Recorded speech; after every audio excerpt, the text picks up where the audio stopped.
Hey guys! Part 7 of What If Naruto Lives in a Post-Apocalyptic World.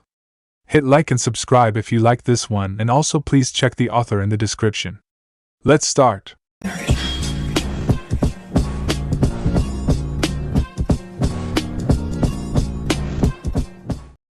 Chapter 13. Naruto, Kurenai, Kakashi, and Shizen watched the edges of the outside for the longest time. In fact, the very concept of it seemed to slow down considerably for them all. The arm belonging to the woman they tried to save rolled across the ground and out into the desolate wastelands. That was the biggest creature they'd all ever seen. Even Naruto felt helpless before it. So creatures even like that roamed the world?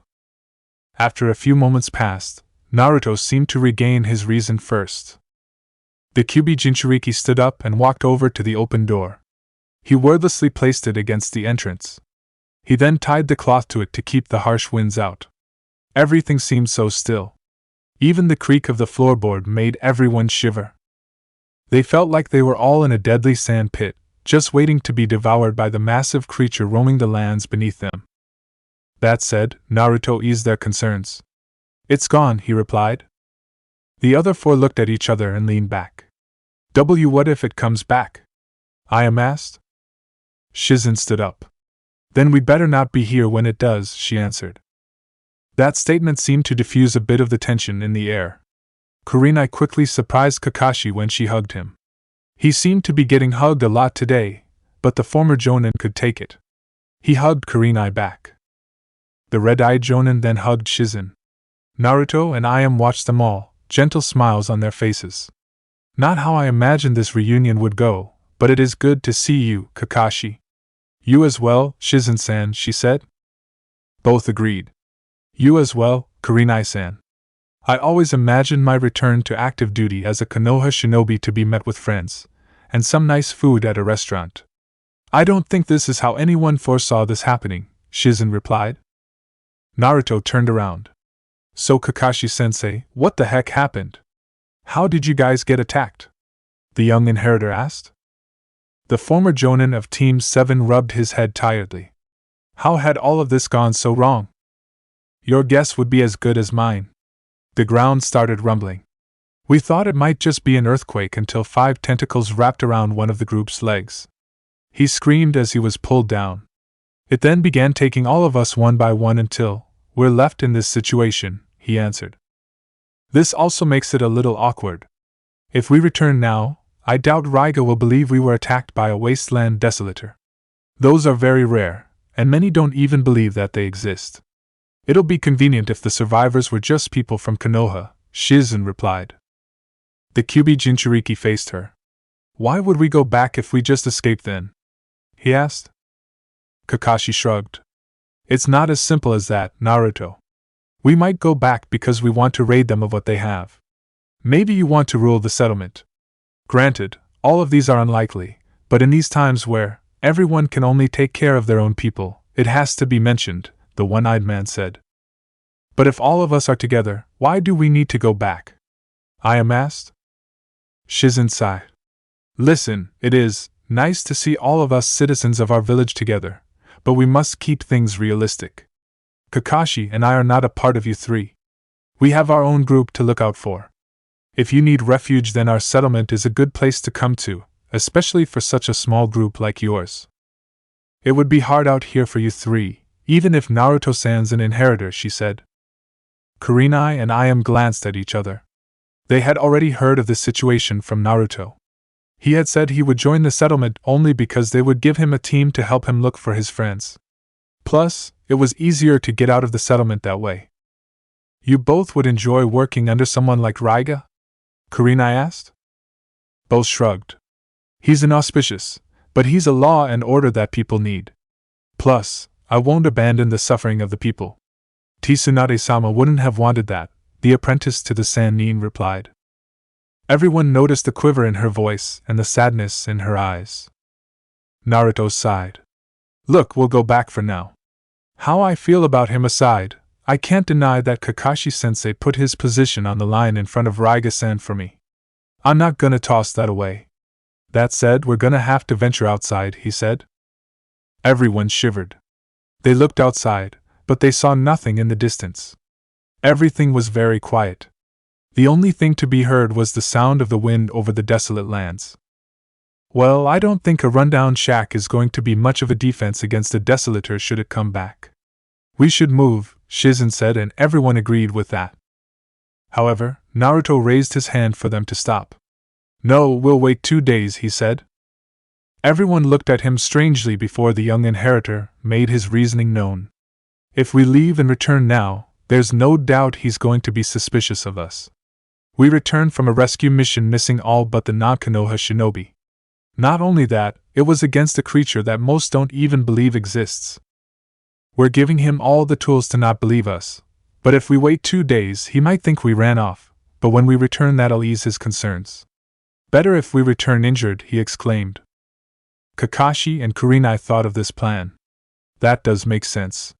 It'll be hard to refute us if we do it that way. He'd at least have to toy with the idea that we've been attacked. What if we waited out near KyuubiGoku? It's a bit more stable than staying here. Plus, there are more places to hide or run to if we need to, Kurenai answered. We should have enough food and water for 2 days as well, Ayam said. Kakashi quickly nodded. Alright, we'll do that then.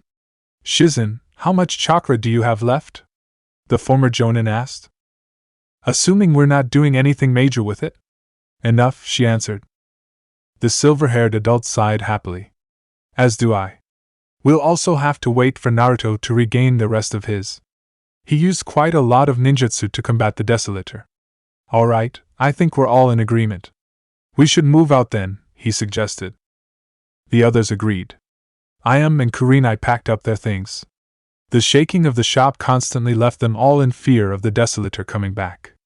Just one shake too many, and they wondered if the shop would topple on top of them. Once everything was gathered, the 5 scouted out the wasteland for about 20 minutes. When those minutes passed, Naruto stepped out first. His feet met the hot sand. He constantly scanned the area, ready to tell the others to head back inside. The comforting wind brushed against his face. The putrid green clouds hovered above him. He walked outside and climbed up a sand dune. He beckoned for the others to follow him. Kakashi was followed by Kurenai, Ayam, and Shizen. When the 5 came together, they walked through the ruins of the elemental nations. Cautiously, they braved the unknown as the winds got even stronger. The air was very hot, even hotter than it had been just a few hours ago. In fact, it was so unbearably hot it was beyond sweltering. In the distance, Naruto could see some type of land beast in the same situation as them, but unlike them, its skin was falling off its face, the heat thoroughly sapping away every single piece of moisture from its body. The creature roared weakly before the blood inside it began to fall out. Its eyes popped out of its skull. The creature's body fell hard into the sand and it died from the intense heat. All that was left was its bones before those two began to melt from the heat. Naruto quickly gathered everyone together and coated his green chakra around them.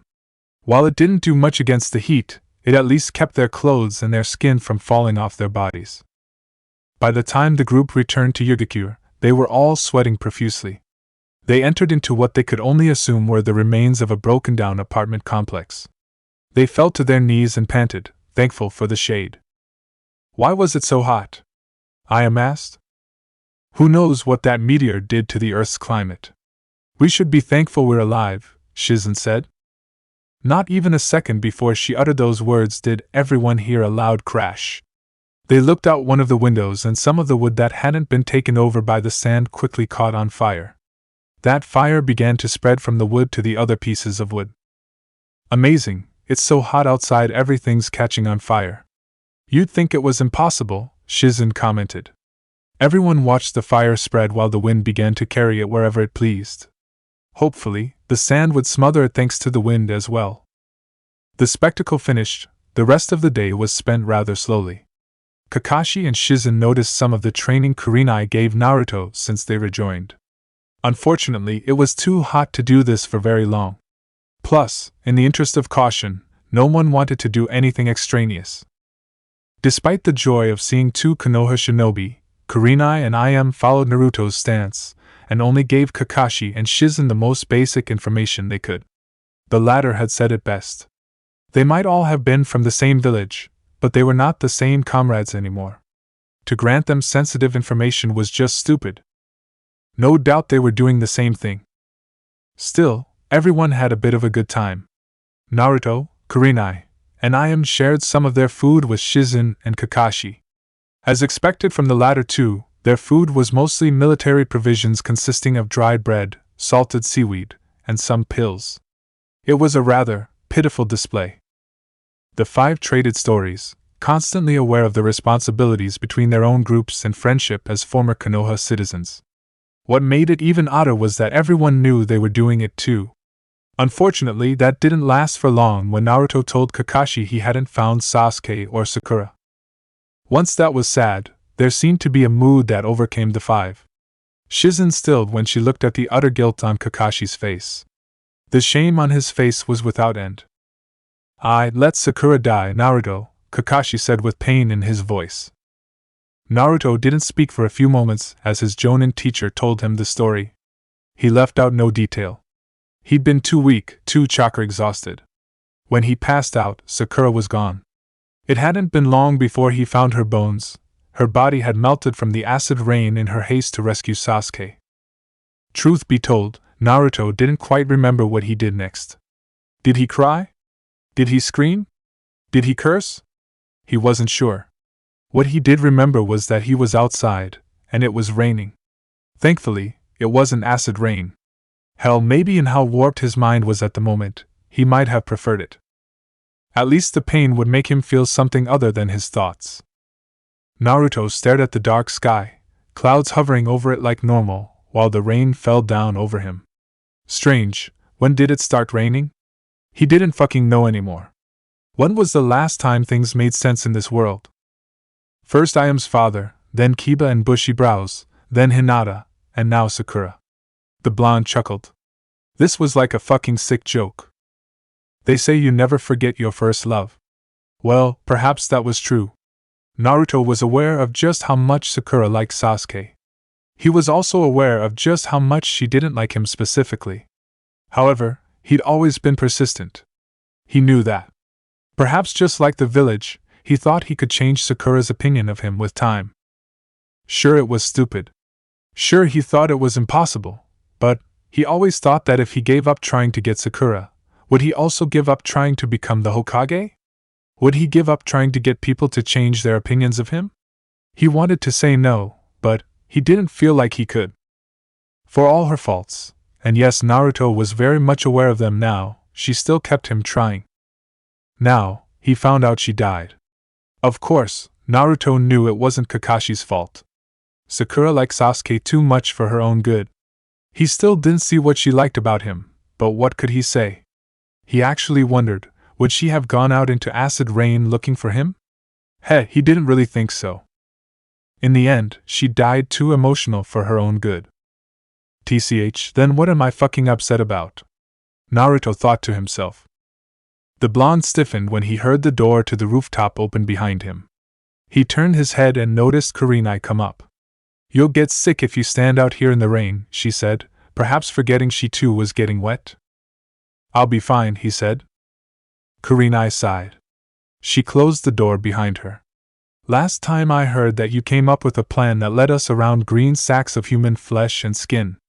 If you're fine, I don't think the rest of the world is, the black-haired woman chuckled. Naruto looked at her and sighed. Yeah, it did seem that way.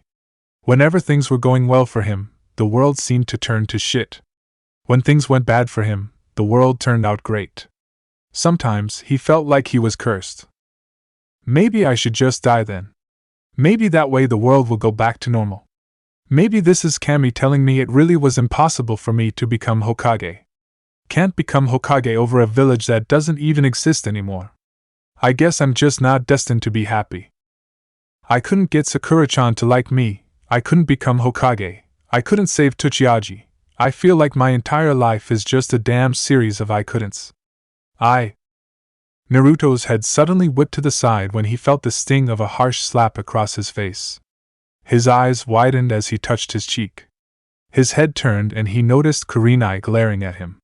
Her scowl made him shiver. He couldn't remember the last time he saw the Genjutsu mistress so angry. You saved me. You saved Ayam-san. You've gotten us from Konoha to the lands of Uzushiogakure. We have a home there that we would never have had were it not for you. Naruto, it might be hard for you, but it'd be harder for us if he didn't have you. I know how you feel. I've lost Hinata and Kiba. Shino is the last of my team. I've lost Asuma and I've lost Enko, all my friends, and my home, but we all kept striving because you never faltered. Instead of standing out here, feeling sorry for yourself, you should focus on what you can do. There are just some things, and some people you can't save, no matter how hard you try, but it's because you saved who you could that we're still here, we're still alive, and this world isn't as hellish with you. We need you. I need you, Kurenai replied. Naruto remained motionless, unsure of how to take her words before he felt her mix her fingers with his. Hinata always believed you would become Hokage. Konoha might be gone, but I'll believe in you for her. You're our leader, so behave as a Hokage would. Our group won't last without you to lead us, she answered. Kurenai. Naruto began to speak before she silenced him, with her lips. Despite the rain, Kurenai kissed Naruto. Unlike I Am, this was a slow one filled with a lot of restless love and simmering passion. Though the rain was oddly chilling, the kiss was very warm. Both separated and Kurenai sighed blissfully. She'd wanted to do that for a long time. When she saw the young inheritor's dumbfounded look, she chuckled. I Am got to you before I could, but I was glad you were safe also. I'll smack you again if you talk about yourself like that again, she said with a smile. Before he could even reply to her, she walked away. Now I'm gonna wipe off my hair and I'm gonna need you to unseal the towels. Stop staying out here and help me, she stated, more like ordered, and he found himself following after her. While his mood had lightened some, it wasn't entirely gone. That said, he returned all the same. He wanted to speak to Kakashi, but Shizen said the Jonin wanted to spend some time alone.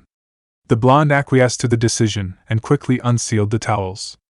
Kurenai thanked him and took her own before she walked over to I Am.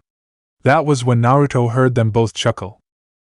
They briefly looked at him before they continued with their talk. Why did the Kyuubi Jinchuriki feel like he'd just gotten pranked? It also didn't help when he heard the Kyuubi himself laughing in the recesses of his mind. What? What am I missing here? The blonde asked. A whole lot, brat. A whole damn lot. I'll admit your human interactions make me sick, but in this case, it's quite entertaining. You'll figure it out eventually, Kyuubi spoke before he closed his eyes and went back to sleep. What the hell was that supposed to mean? At this point, the young inheritor stopped trying to figure out the minds of the women around him. As the outside got darker and darker, Naruto didn't see Kakashi for the rest of the night. He decided to head to bed. He unsealed the sleeping bags and went to sleep. Or that's what he would have liked to be doing since Kurenai and I Am slept with him. I Am wasn't even that much of a surprise. It was Kurenai that threw him off. The former Jonin Kunoichi never slept with him before. Of course, it could be because they were just happy to see him, but he didn't think that was the case. Come to think of it, he got kissed by 2 different girls in one day. Did that make up for the one kiss that he really didn't want to remember? Well, it certainly wasn't a downside. However, that left him confused. I Am and Kurenai, 2 women he always assumed were out of his league, were right next to him. Both of them grinned mischievously. He was sure there was some type of joke going on here that he was unaware of. It didn't help that they both smelled kind of nice after their individual baths. As the rain over the wasteland of the elemental nations continued to pour down, Naruto wondered what these 2 were hoping from him. He wanted to know because they both, knowingly, grabbed one of his hands and held them. Suffice to say, he got very little sleep, and when he woke up, it was a very embarrassing morning. Clearly, his body enjoyed having 2 ladies next to it. 3 days passed endlessly. Naruto decided to make them wait an extra day to really sell the danger they were in.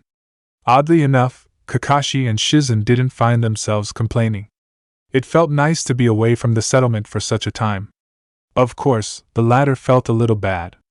Who knew what was going on over there without its head medic? Through the time, Naruto chose to spend some time alone, mostly to cope with his own thoughts about what Kurenai told him, but also about her and I am themselves. Either way, he walked through the corrupted sands of Utikure. He did some small scavenging. He picked up some broken cans and unopened snack bars that he found lingering around. I am read him the list of the things they still needed. Thankfully, he found some rolls of torn toilet paper and paper towels in some of the destroyed hotels. No creatures were around to make him cautious. In fact, there was just a whole lot of nothingness. It was actually a little creepy. Just like Konoha, the ruins of Utikure turned into a ghost town. Sometimes it wasn't the creatures that terrified the blonde, it was the thought that maybe one day the entire world would become like this. Something Naruto also noticed was that Ayame and Kurenai didn't talk about the kiss they shared with him. In fact, both remained quite distant. He didn't know what he was supposed to think. Either way, the 3 days passed and Naruto quickly ripped his clothes. He cut himself with a few slashes of a kunai while Kakashi and Kurenai briefly fought each other, inflicting wounds and bruises on each other. Shizen and Ayame did their own battle, at which the former marveled at the latter's skill. Clearly, she'd been thoroughly trained. Once everyone was nice and fucked up, they grabbed their things. They even dusted up their hair and their clothes. They then made their way back to the settlement. With so many bruises and injuries, the walk was kind of hard, but after about 6 or 7 hours, they noticed the settlement. The settlement also noticed them. Doors instantly opened. 5 of its warriors came out, each of them with kunai in each hand. Kakashi Taishu, Shizen-san. What happened? One of them asked. Others quickly began to help, cautiously, Naruto, Kurenai, and Ayame. Get us inside. We were attacked. It took longer to get back here than we anticipated. Tito Raiga-sama, the desolators are real, Kakashi groaned. He felt kind of bad lying in such a way, but this would just be one of those things that he'd take to the grave with him. The desolators are real? Quickly, get Raiga-sama! Someone else shouted. Hi. A person saluted before they ran back inside. Meanwhile, the others brought the former members of Konoha inside the first floor of the structure that led to its massive bunker. They were quickly administered emergency treatment. Out of the corner of his eye, Naruto watched some of the men work on Ayame and Kurenai. So far, they did nothing untoward either. They checked them for injuries and applied ointment to their wounds and bruises. Some people tended to him, but he didn't think he needed the help. He always healed quickly.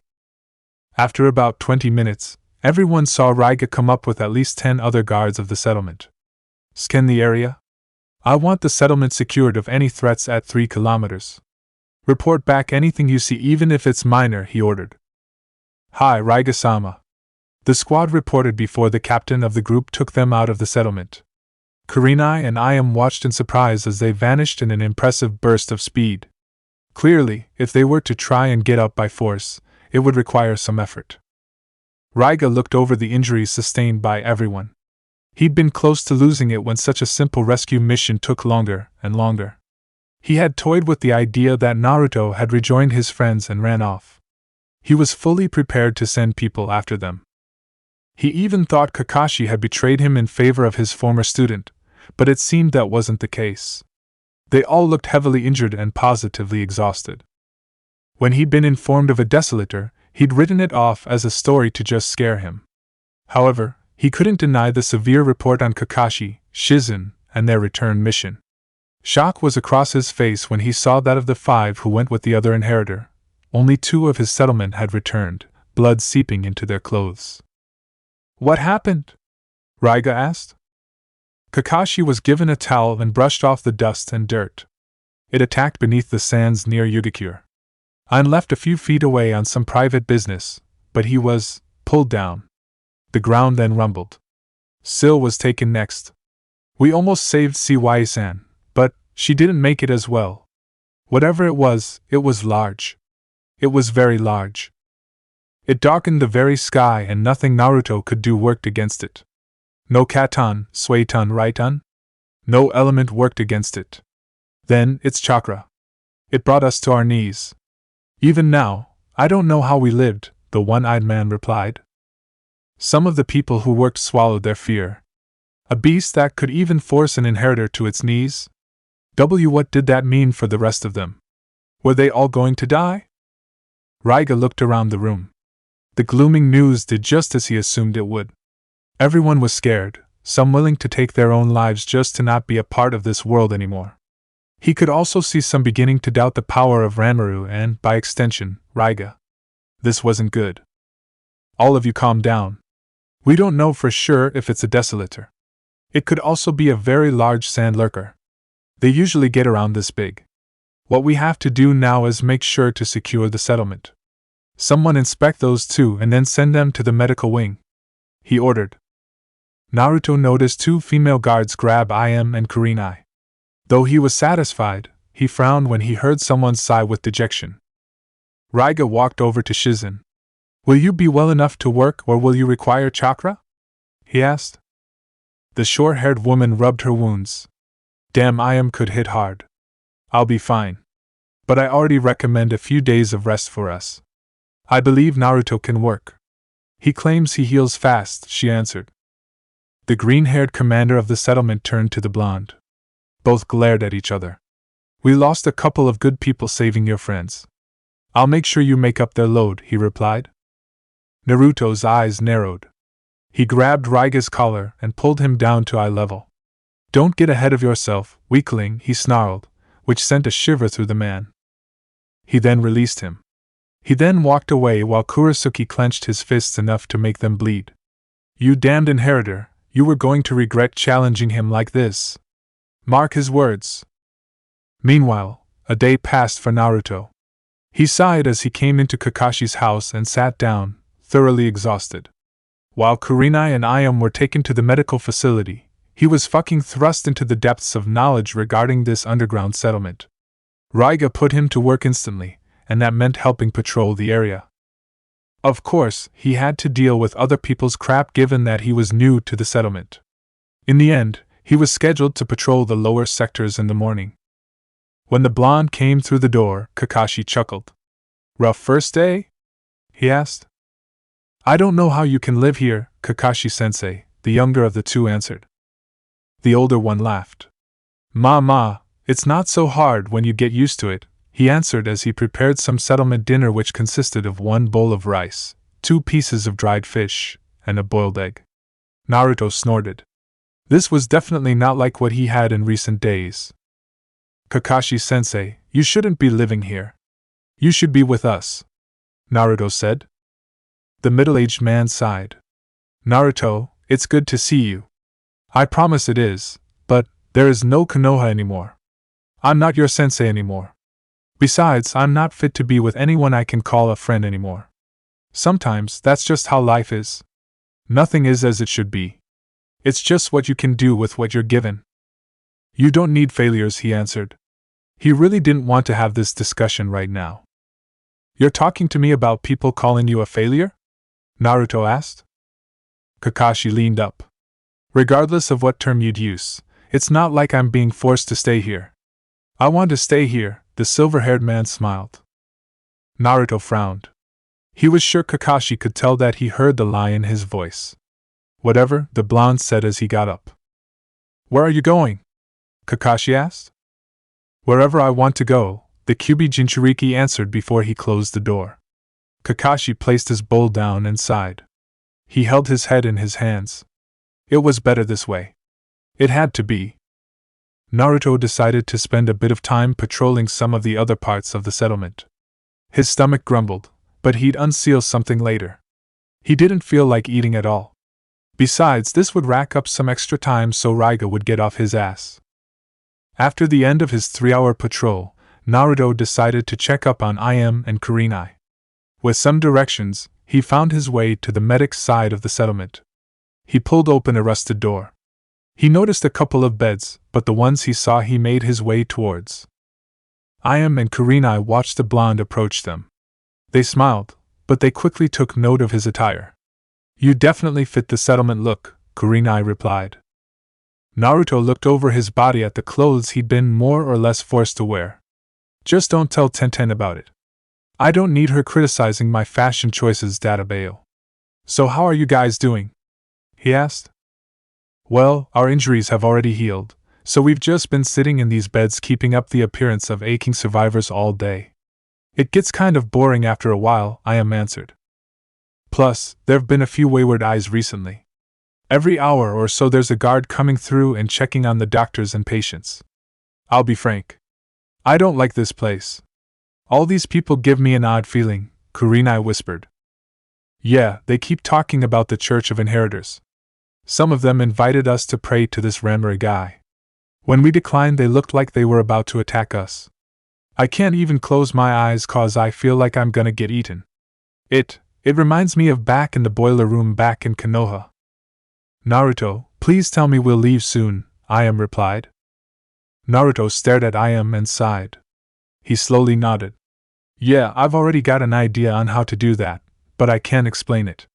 Something's keeping me here, he said quietly. Keeping you here? Kurenai asked. The Kyuubi Jinchuriki nodded. Well, not forcing me to stay here, but telling me that I should. Look, we're already deep enough in this as it is.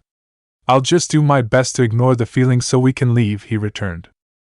Is it Kakashi-san? Ayam asked. Naruto didn't answer immediately. That seemed to be the answer they were expecting, but he shook his head. No, it's not him. Besides, he said he wants to be here. That's his problem, I guess. I can't stop him. I have you two to take care of and everyone else, he said. Ayam and Kurenai agreed. A new meat, you're still on shift. Talk to your sluts later, a man said before the settlement suddenly rumbled. It rumbled heavily. It rumbled with such force people outside suddenly screamed. The man gasped as Naruto turned to him, the green hue in his eyes glared ferociously. The guard shivered as he fell to his knees. His breath was caught in his throat. His heart was pounding like mad. 1,000 deaths rushed through his eyes before Naruto raised his foot and slammed it over the man's head. He crashed his face into the floor. You've got quite the mouth on you, worm.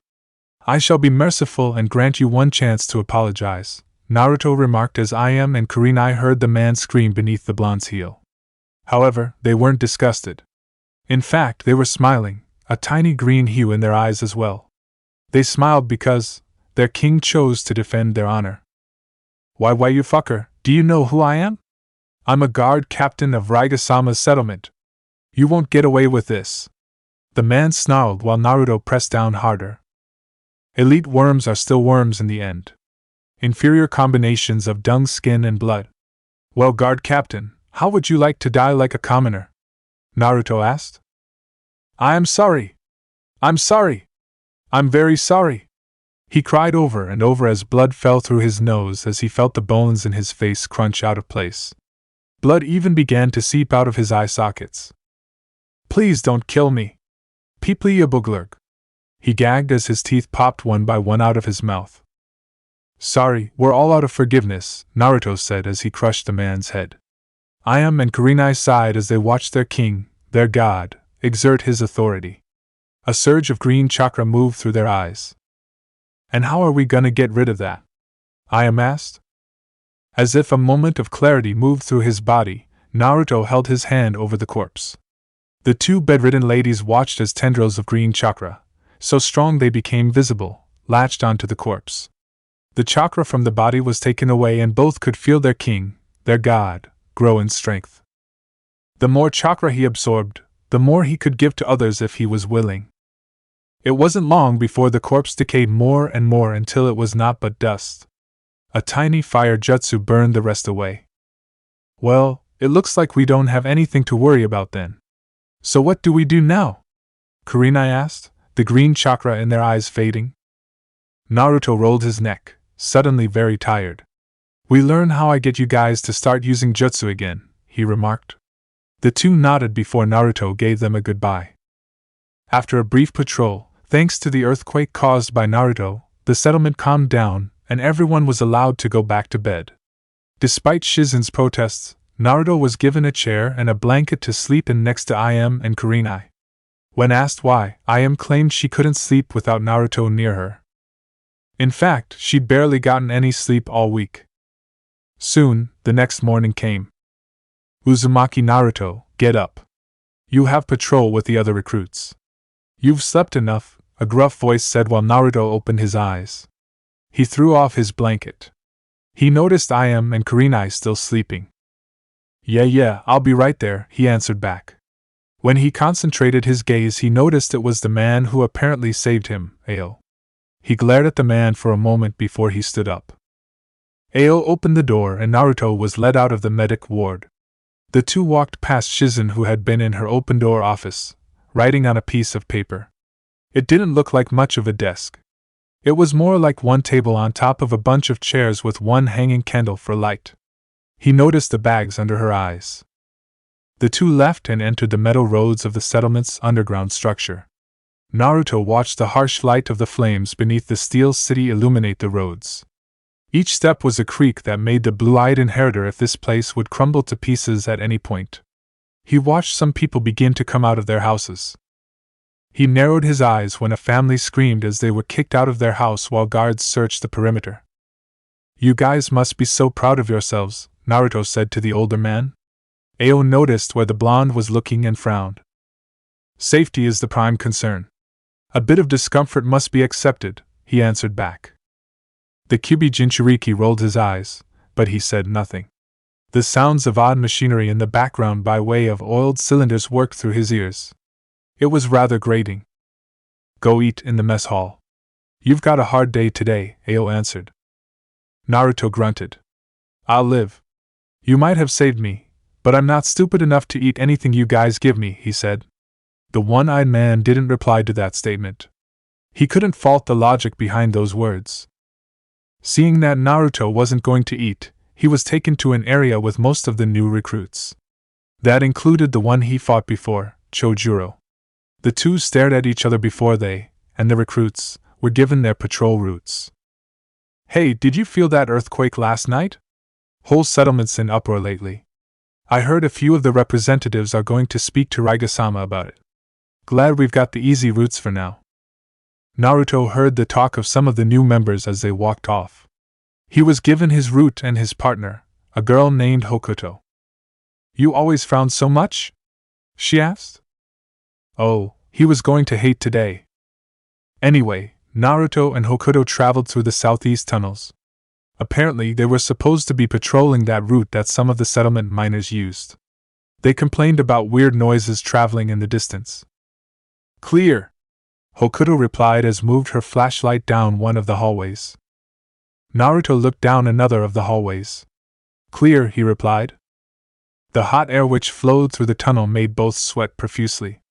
It seemed to be a mess of sweltering heat from all the iron, steel, and fire beneath the ground. Even the walls started to burn their skin. You'll want to put your gloves on for this one, Blondie, Hokuto said, which made Naruto snort. Sure thing, Freckles, he fired back. Hokuto widened her eyes. Don't call me Freckles, she exclaimed as she opened another door. Naruto moved his flashlight over the area. Gotcha, Freckles, he said as he turned around a corner and noticed a bunch of mining equipment. Pickaxes and shovels laid and used.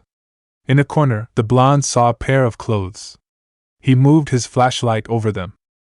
Clear, Hokuto's voice echoed as he stepped inside. He walked over to the clothes. Once he was close enough, he raised an eyebrow. He placed on his gloves and grabbed the clothes. They seemed to be the type of clothes a woman would wear. His eyes narrowed. He turned the shirt over. There was a tiny hole in the back of the clothes. At first glance, one wouldn't think anything of it. It was like a tiny hole that most clothes in this time seemed to have. However, Naruto was oddly concerned because the hole seemed jagged, like teeth marks. Am I overthinking this? He asked before he picked up the torn-up pants. When he moved them, he noticed a tiny hole. It was a very tiny hole, barely even worth notice, but it was because there was no reason a hole should be this small and this deep from a pickaxe. Well, Blondie, you gonna clear me or not? Hokuto asked as she noticed what he was doing. She looked over his shoulder at the clothes. What's the matter? She asked. Naruto trailed a finger over the ground around the hole. The dirt's uneven, he said. The teenage girl frowned. Well, we have some civilians working to mine the area. The rock provides good material for the steam vents. How do you think we got hot water for the bathing areas? She asked. Naruto's mouth thinned. What was he worried about? He wasn't sure. Still, anything that could prove a threat to Kurenai and Im had to be investigated.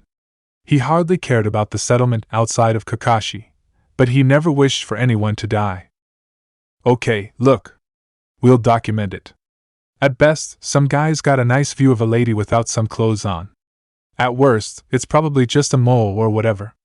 We've got like 23 more sectors to check and I'd like to finish before lunchtime, she replied. The Kyuubi Jinchuriki dropped the clothes and nodded. Yeah, let's do that, he said as they left the working area. He looked back at the hole one more time before he followed the settlement survivor. After some time, Naruto and Hokuto finished their routine. Unfortunately, now they had to have lunch, while in a class designed for the settlement protectors. Then there were the combat courses. Oh fuck, there were the combat courses. At this point, Naruto couldn't deny he finally discovered what it was like to be Sasuke without the attitude. He mercilessly put down everyone in his age group, the instructors, and any guest guards called to attendance. It was an odd feeling to see so many females eyeing him now that he was conscious of it. Of course, he had to deal with the glares of most of his male counterparts. That said, though the attention was nice, Naruto already knew that the ladies of this settlement would not compare to Im and Kurenai. When both were better, he would speak with them both about what happened. The day seemed to end and he went back home. The night was rather awkward with the blonde and his former sensei. Ever since their talk from last time, neither found much to talk about. Admittedly, Kakashi tried sometimes, but he came up short. He wasn't sure what he could say to his former student that could make the situation better. The one-eyed former Jonin just couldn't do it.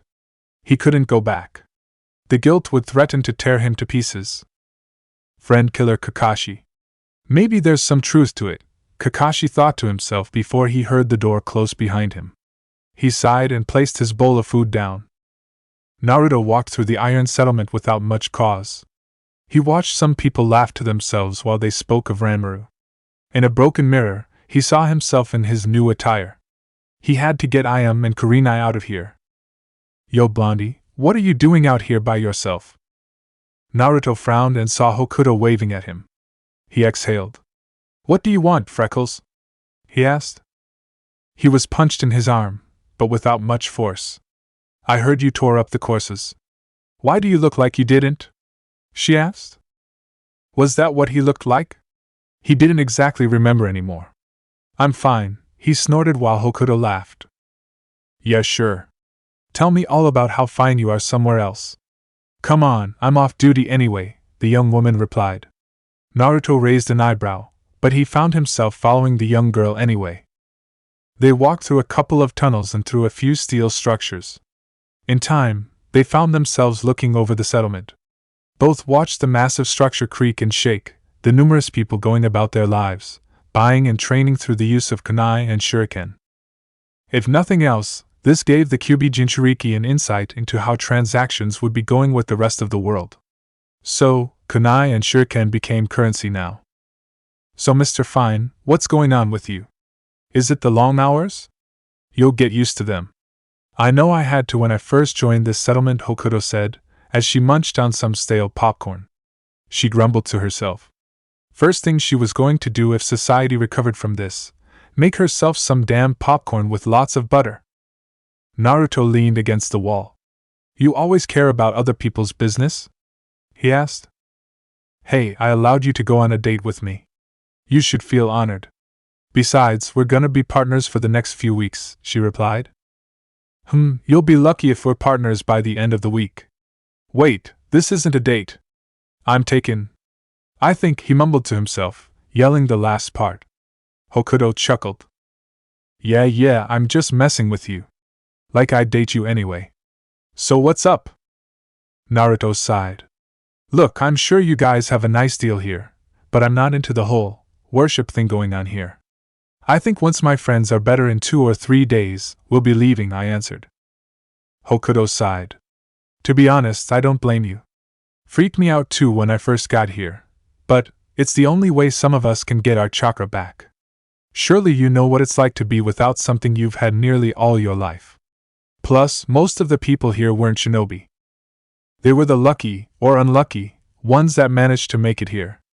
Most people just want to get from one day to the next. Others have lost their families and are looking to make another start. For most of them, it's better to just lower your head and pray than risk going out there alone, she replied. Well, Naruto could understand that. He was an inheritor, or something, so he was definitely more suited to survive the world than those around him. Plus, not many people had a chakra god in their gut. They were just normal people. Well, in my experience, sometimes the worst monsters aren't the ones out in the wilderness, he spoke back. Hokuto chuckled and reached into her popcorn bucket, only to realize she had no popcorn left. She sucked her teeth and threw the box away. True point. I heard you were saved by Ao-san and you knew Kakashi-san from our settlement. How do you know him? She asked. Naruto closed his eyes. He was my sensei, he replied. The young woman nodded. So I assume if you leave he'll be leaving with you? She asked. Naruto widened his eyes and reached for a kunai, but Hokuto waved him off. Please, I've seen people like you sometimes. They pay for a place to sleep for a day or two, pay for some medicine or healing services, and then they leave. Some usually pay by helping out, but they never stay for long. They're very detached from everyone else. Truth be told, I've lived here for 3 years. I've thought about leaving too, she whispered. The Kyuubi Jinchuriki lowered his kunai. Why's that?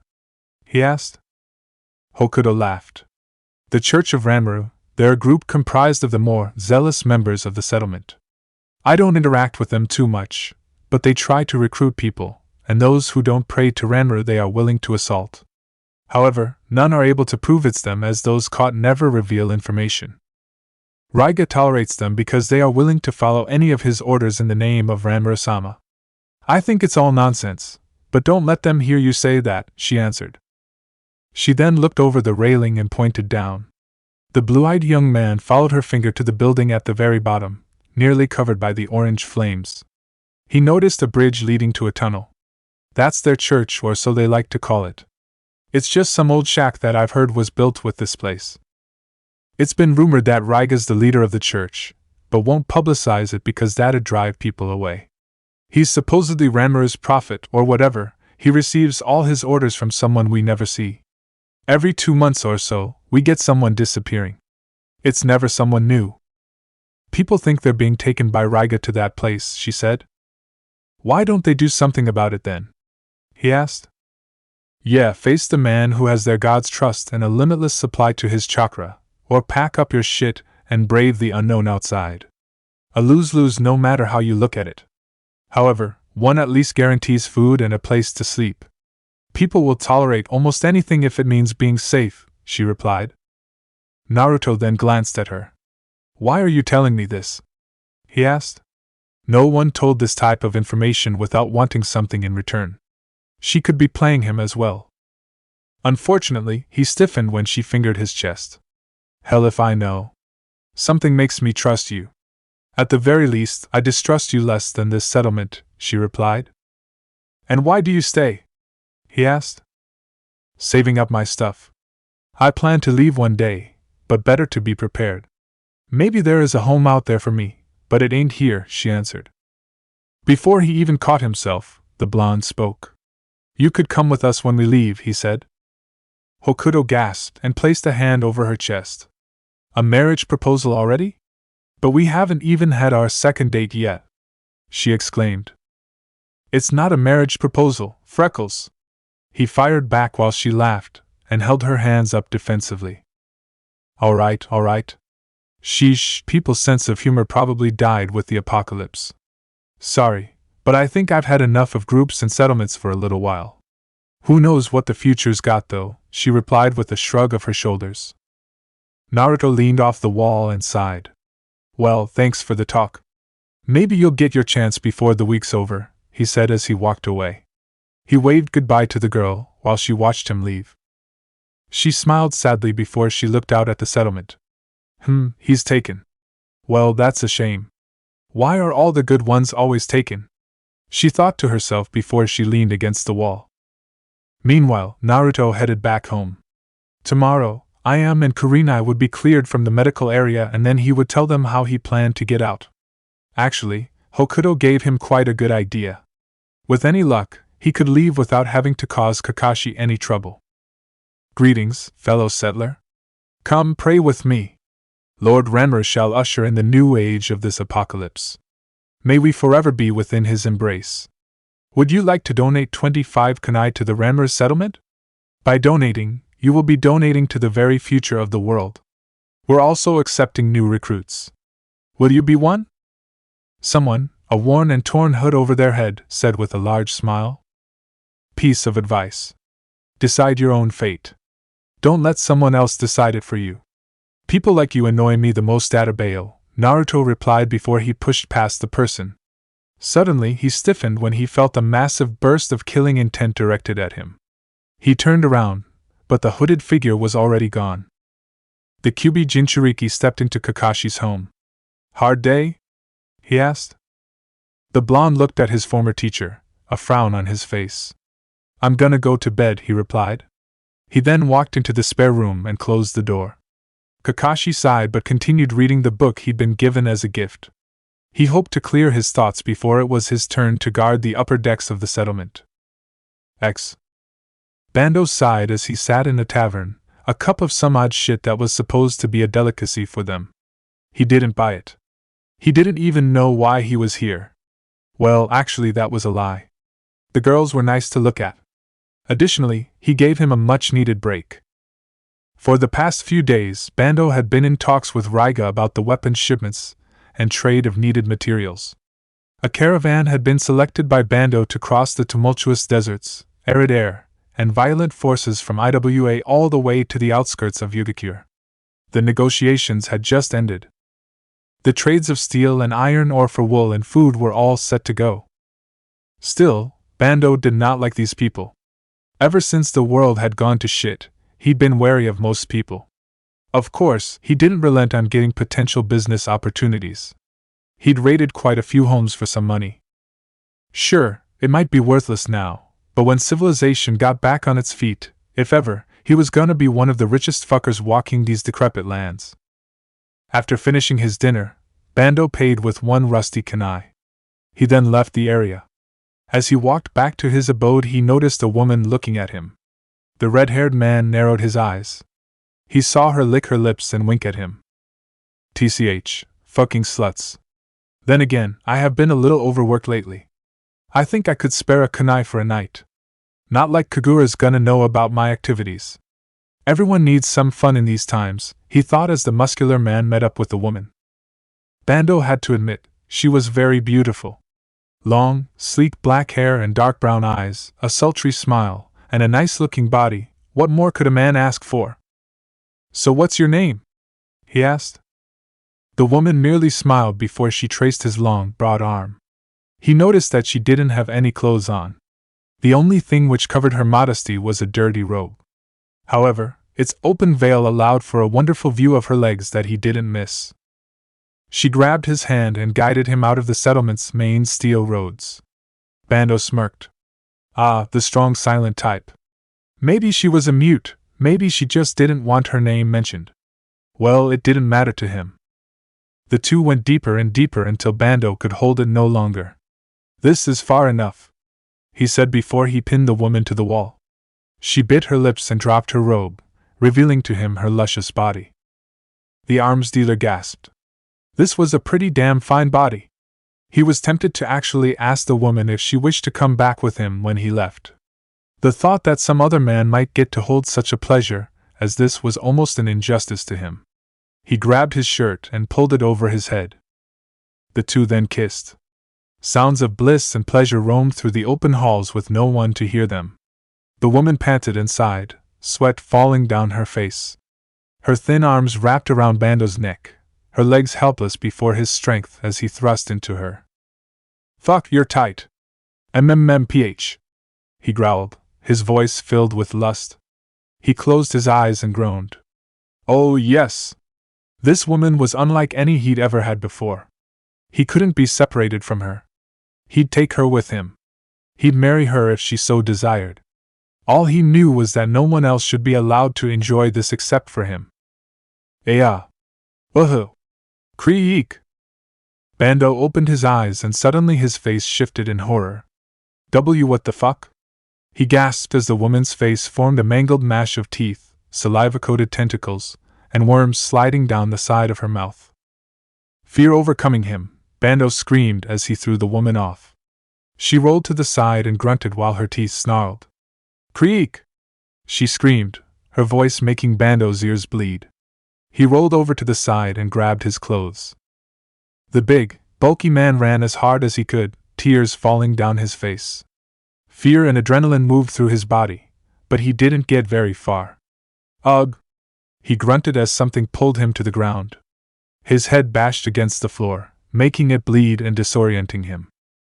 As he rubbed his bleeding forehead, he turned around and noticed 4 tongue-like strings wrapped around his left arm and leg. They pulled him back in the darkness of the tunnels. No! No! I won't die! I can't die like this! I don't want to die! Let go of me, you monster! Bando exclaimed as he used all the strength that could to free himself, but the tongues were strong. They were stronger than anything he'd ever fought against before. He pulled so hard skin started to peel itself from his arms. Blood dripped and dropped from his arm and leg. He reached into his clothes for some form of weapon, but in his clumsy haste, he dropped one of them and could only watch as the blade got further and further away as he was dragged into the darkness of the settlement tunnels.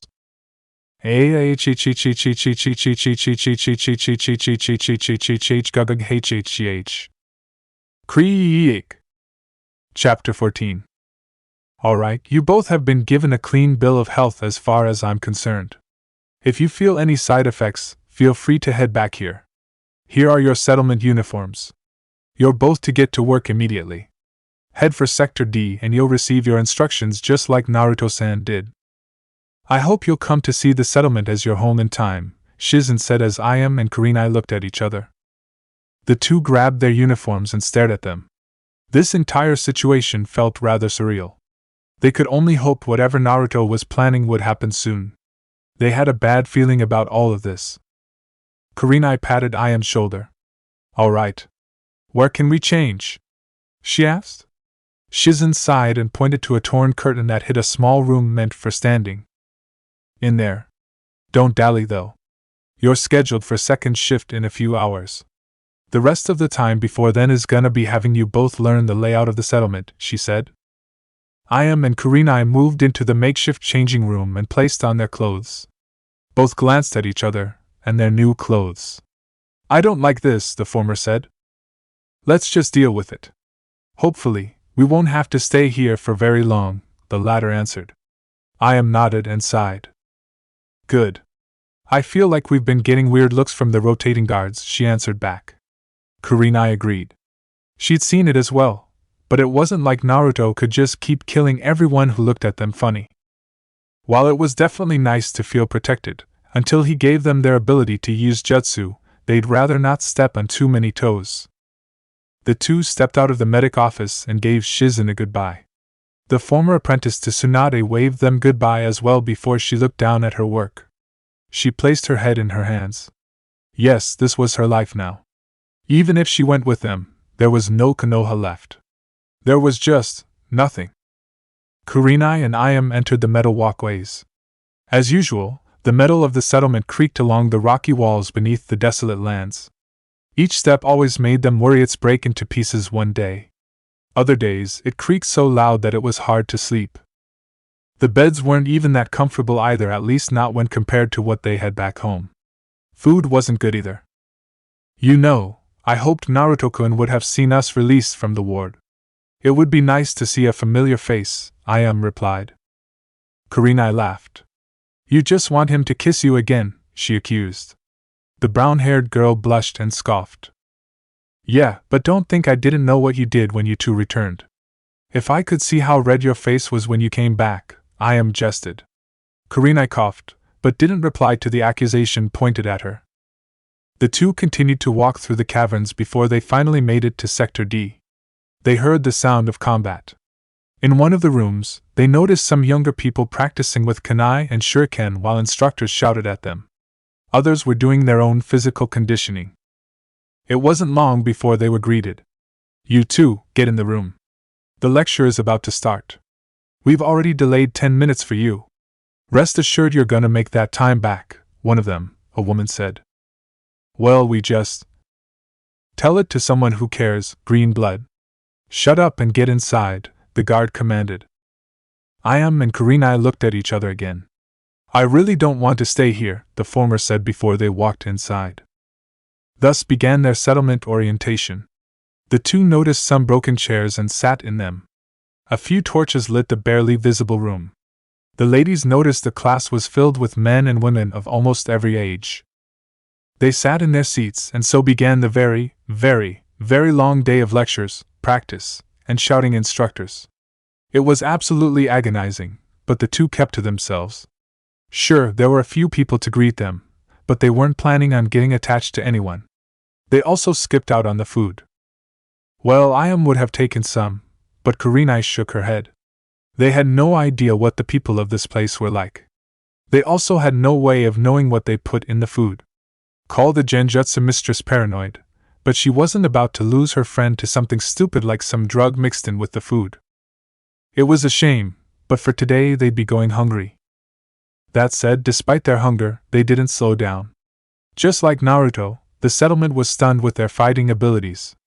No matter what training course or sparring partner they were given, they put them down with ruthless efficiency. Even the most talented of the settlement couldn't take down Ayam and Kurenai. It was odd. For some, they felt like they were trembling before they could even raise a blade or fist against them. By the time the day came to its end, Kurenai and Ayam were given their teammates. To the hatred of both, it was not each other. Neither said a word, but they each took notice of their partner. Team 47, you shall patrol the upper floors of Sector C. Team 48, you'll be patrolling the lower floors of Sector L. We've gotten reports of bizarre activity in that area. After that, you'll both be patrolling Sector M, then you're free to head home. Be sure to sign in when you reach those areas, one of the keepers exclaimed. May Lord Ranmaru watch over us. May the nations bury us in the land of our birth. The teams of two went off to their assignments. Kurenai waved goodbye to Ayam as she headed to the upper floors. Naruto and Hokuto stared down over the settlement. They just finished patrolling through the civilian residence, asking some people for their identification. All the while, they talked about some things. Yup, that was a member of the Church of Ranmaru. They show up from time to time and look for people who are stupid enough to join. It's rather annoying after the 6th time. Most ignore them, but there's always the occasional person who's lost something that'll be weak enough to slither to them. Like everyone else, they sometimes frequent the mess halls and pay with kunai and shuriken donations from their followers. Their reach is deeper in the settlement than you might think, Hokuto replied, munching on some popcorn as she did so. Meanwhile, Naruto slowly nodded. Right. If that's the case, I've got a plan I think will work. You know here better than I do. I suggest you find yourself near the exits before tomorrow night, he advised. Hokuto smirked. Wow, Whiskers, I'd say you were warming up to me. Don't tell me you plan to escape?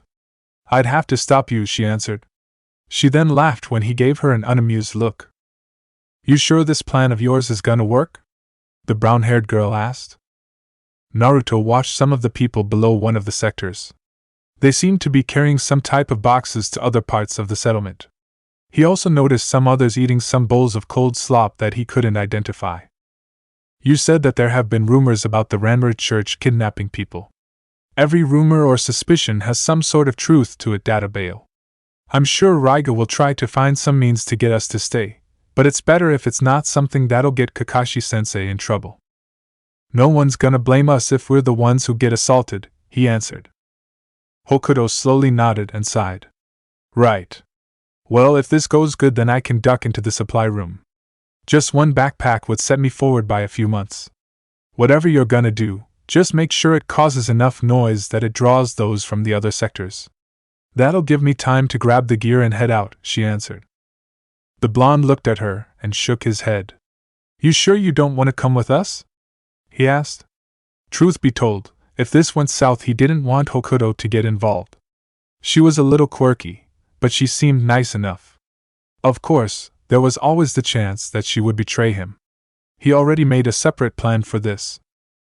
No one was who they seemed in this world, and if he had to cut her down, then he would. He just hoped it wouldn't come to that. Hokuto laughed. Thanks for the offer, but I'll have to decline for now. I think I've had enough of groups for a little while, she answered. He slowly nodded. Alright, then last thing. What are the chances they've got anything to track us? He asked. The young girl laughed. Not likely. In case you've forgotten, we're all just barely surviving as it is through trade with another group. We get the occasional escapee, but it gets harder given how down we are. Trust me, if we had a member of the Hyuga, Aburame, Inuzuka, Kamizuru, they'd be fucking royalty for their censor abilities, she answered. Your god guy doesn't keep track of them? He asked. Naruto had always been able to see those with green chakra. Hell, he didn't use it often down here because the amount of it nearly made him puke sometimes. Hokuto looked at him strangely. Probably, but if our chakra comes from him, then we should be able to do the same thing. As far as I know, I haven't gained any censor abilities, but who can tell with how any of this works these days? She answered as she finished her popcorn and threw it away. Naruto's mouth thinned when he heard those words. So, it was possible green chakra was different depending on the people wielding it. Maybe he wasn't so weird after all. I see. Well, if that's the case then. Uzumaki Naruto, your presence is required immediately. Come with me. The two stopped their conversation when they saw someone dressed in finer material than most of the guard around the area. Their steps echoed not a sound as they walked towards the door. Ranmura-sama's elite guards. They're in charge of protecting him. Each of them is personally selected by Raiga-sama, she whispered to him as the guard grabbed the blonde's arm. Almost instantly, Hokuto gasped as the guard screamed in pain when Naruto grabbed his arm and broke it. Touch me like that again and I'll do more than break your arm. The blonde scowled in a way that made the young woman and the guard shiver. Once those words were said, the two were quickly surrounded by 3 other guards.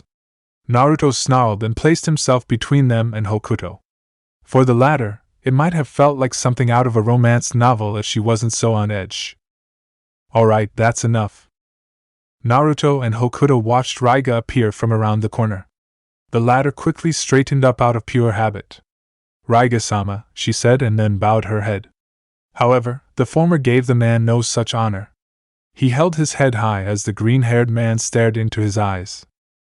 The two glared at each other, but Kurisuke felt a bead of sweat fall down his face. He absolutely hated this feeling of superiority that always seemed to exude from the blonde's body. If not for his inheritor status, the former Kirinin would have liked nothing more than to either kill the boy or exclude him from the settlement. However, having him around was definitely more beneficial.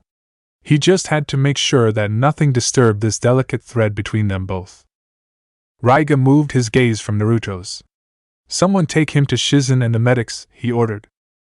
His guards moved and they picked up the downed man. Meanwhile, Raiga turned back to Naruto.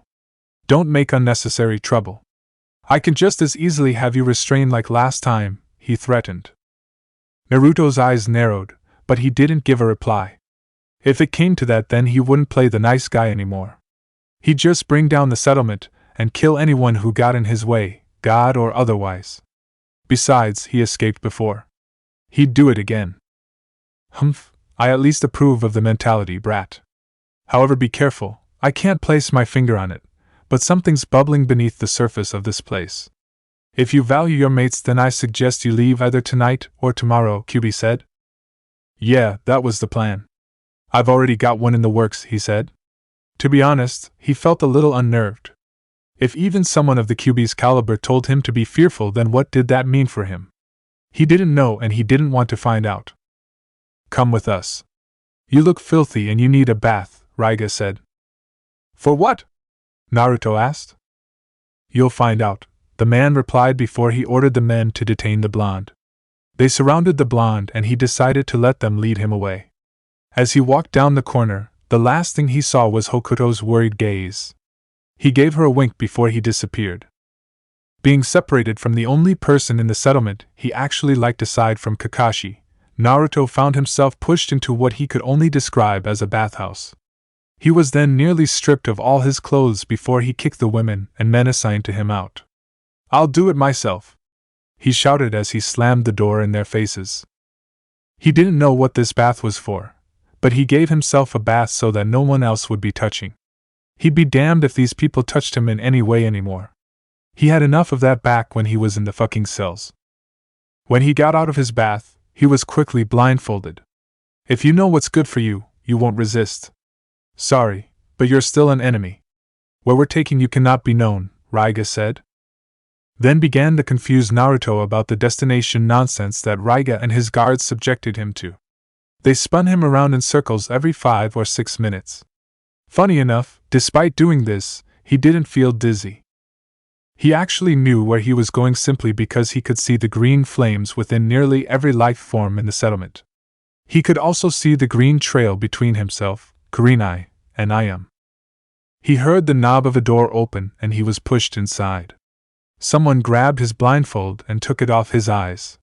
When he was allowed to open his eyes, Naruto was in the most comfortable room he'd ever seen.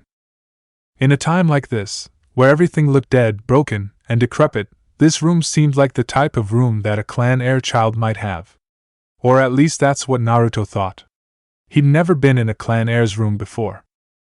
There were a lot of extravagances here. There was a running refrigerator. There seemed to be some kind of running air conditioning. He didn't know how they were generating electricity down here. It was definitely something to learn. If his team could learn that, or even if he could find some type of generator in some abandoned structure, then maybe they could get appliances back as well. That was one of the reasons why he chose to try and hide in the Chunin exam stadium before things went south. "We greet Ranmaru-sama, the ruler of the wastelands and the inheritor of the elemental nations. We greet the one who shall guide us through the dust of the sands and the fires of the meteor's wrath. Long live Ranmaru-sama," the male and female guards said as Naruto watched them prostrate themselves with their heads touching the ground. When the blonde turned his eyes to the bed, he noticed a boy about 2 or 3 years younger than him with chin-length purple hair. The young man yawned, having been disturbed from his nap. The Kyuubi Jinchuriki then looked at the quivering members of the settlement. "Weirdos," Naruto thought to himself before his body suddenly shivered.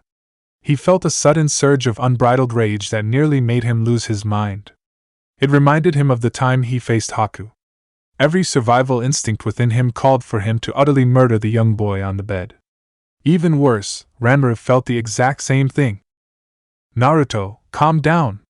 You've got to calm down," Kyuubi warned. Naruto agreed. He wanted to calm down, but his teeth called for blood. His fingers itched. The red and green chakra from his body started to leak from his body. The ground beneath his feet cracked. The guards and Raiga gasped in fear before they felt the green chakra explode from the bed. The chakra from the 2 inheritors exploded with such rage and unruly evil that the guards felt their eyes roll in the back of their heads. Their bodies laid flat on the ground. "Naruto!" Kyuubi shouted, but even he was concerned. Naruto wasn't listening to him. He was too far gone to the rage within his own body. His teeth lengthened. His nails sharpened. The whisker marks on his face grew more defined.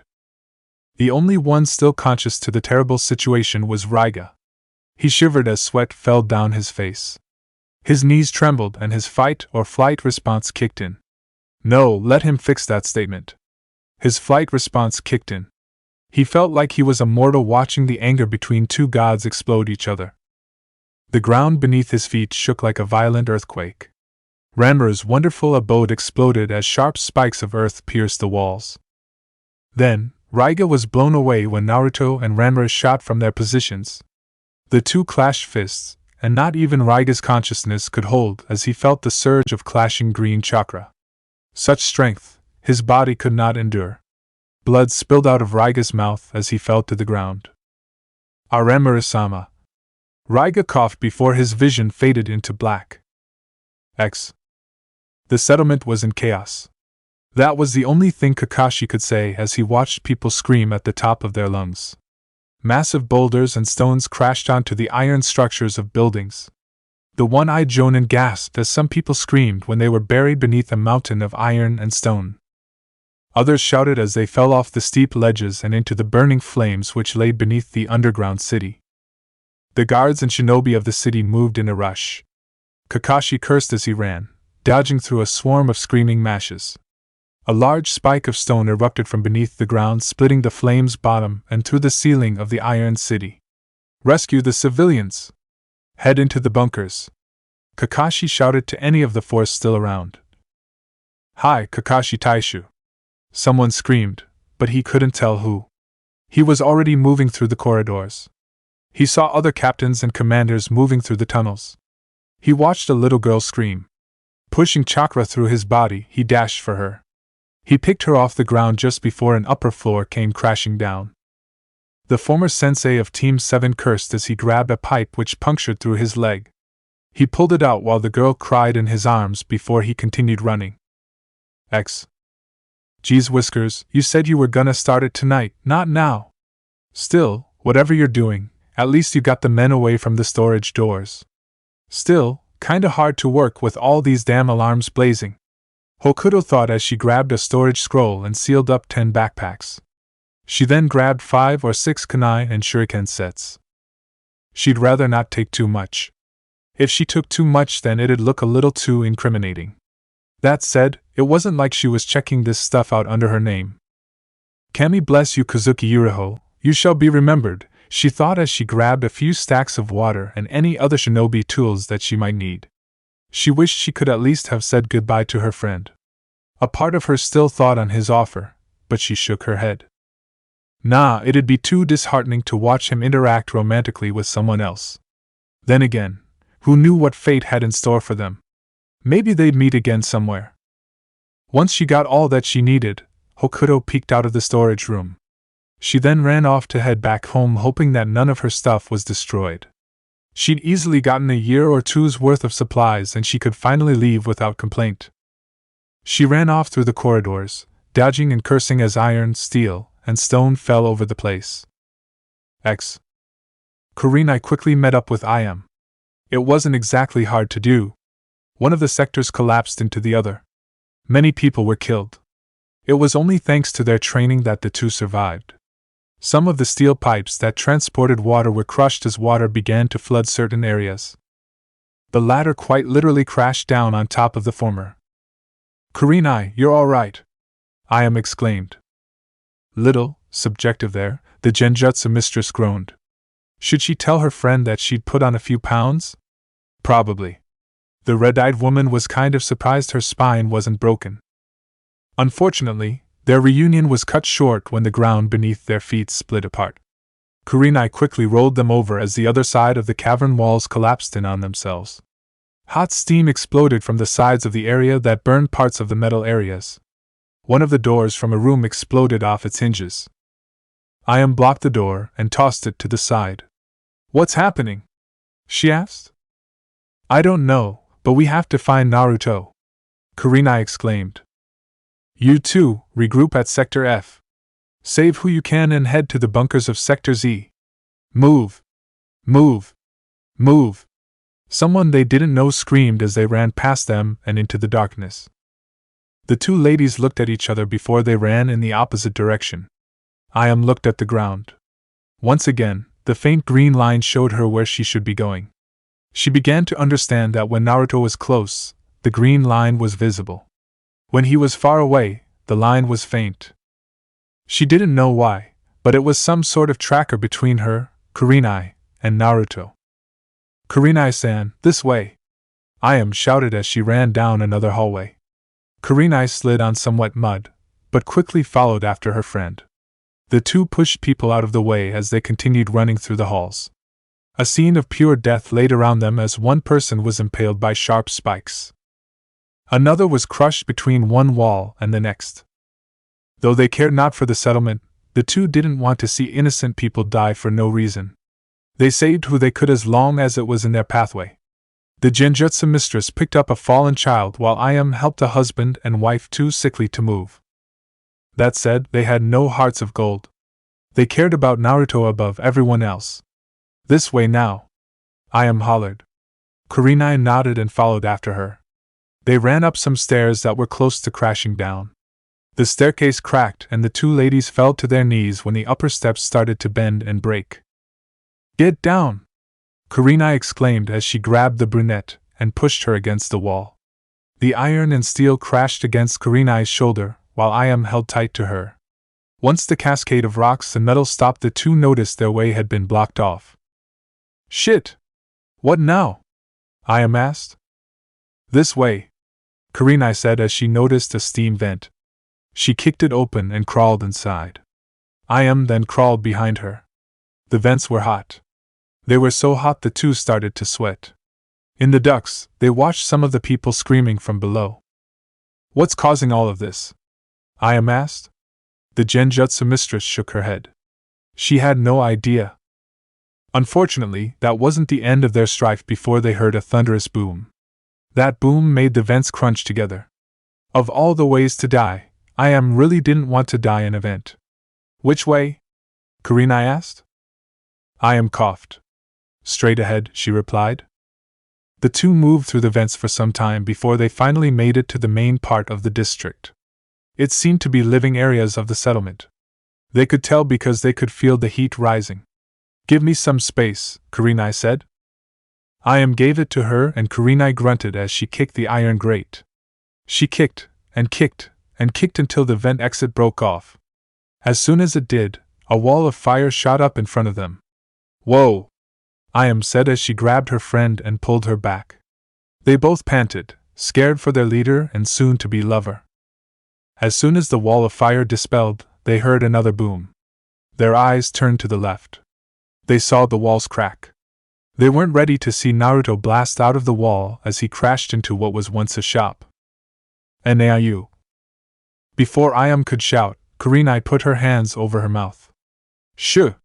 It looks like he's fighting. Also, it looks like he's about to get swarmed," the Genjutsu mistress replied. The former ramen waitress shivered as she watched the dust settle.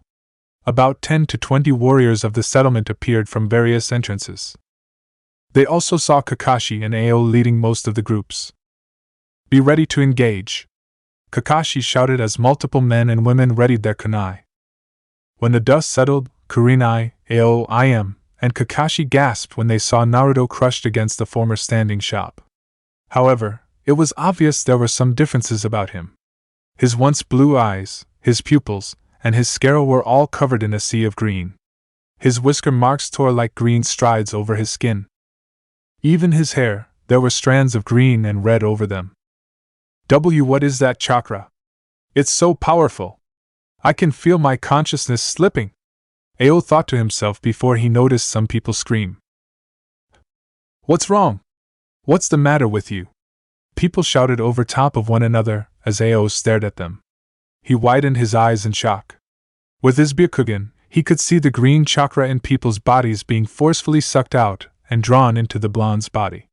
However, it was also being drawn into a hole where he blasted from. Everyone heard a loud roar from the tunnel while Naruto growled. They turned their heads and all quickly bowed. "Ranmaru-sama," they said as the young boy stepped out of the hole, his body blazing with green chakra no less intense than Naruto's. His eyes were fully green as well. Kakashi gulped as he stared at Ranmaru and Naruto. The two of them growled like animals, divine animals over their place in the world. Most of all, no one knew what to think. The pressure of one inheritor was immense, but two was enough to make some fear their own death. However, that was not what everyone was having trouble with. This boy was just like their god, Ranmaru. He was also an inheritor. A god had lived among them for more than 2 weeks. For a lot of them, this was either refreshing or spirit-breaking. "Naruto," Kakashi thought to himself before the two inheritors roared. Ranmaru charged at Naruto, and the blonde stood up. He charged at the young boy and both clashed in the middle of the air. The dome of the settlement cracked before the two released themselves in a flurry of punches and kicks. The god of the settlement slammed his foot into the blonde's chest. The leader of the Konoha survivors grabbed the foot and slammed his fist into Ranmaru's face. Each blow was a sickening sound to all who heard it. They kept fighting and fighting, punching and kicking each other as they landed on the ground. The green chakra exploded even stronger between them both. They clenched their hands against each other, snarling like rabid divine animals. The steel beneath their feet bent and curved from the weight of their own pressure. The chakra leaked into the burning flames below the settlement, and everyone gasped when it exploded in the background. "He's attacking Ranmaru-sama! Protect him!" Someone suddenly shouted, and that seemed to be words that ignited everyone. Kakashi watched in horror as people pointed their kunai and shuriken at Naruto. He gripped his kunai and felt it tremble. Kill Naruto? Could he even do that? Kunai and shuriken sailed through the air, but they didn't get very far.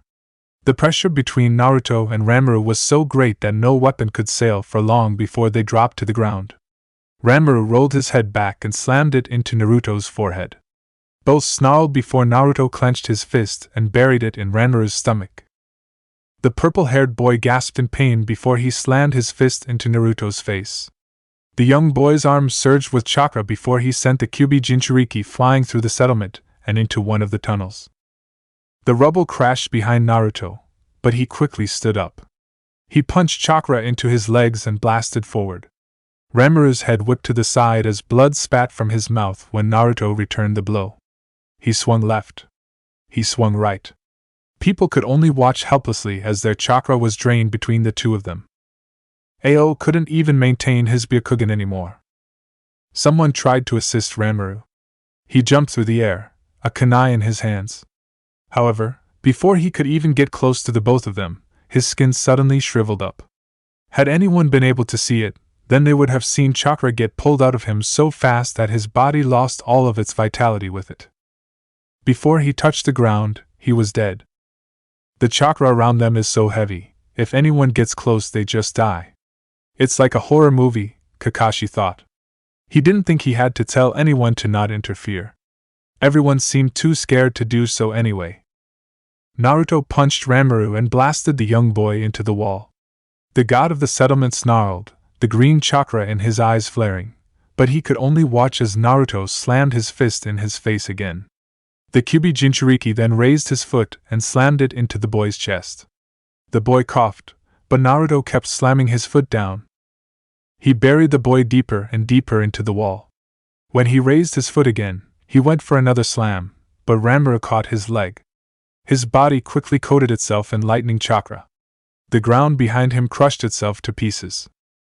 Kurenai and Ayam watched in awe as a burst of lightning chakra surged through Naruto's body.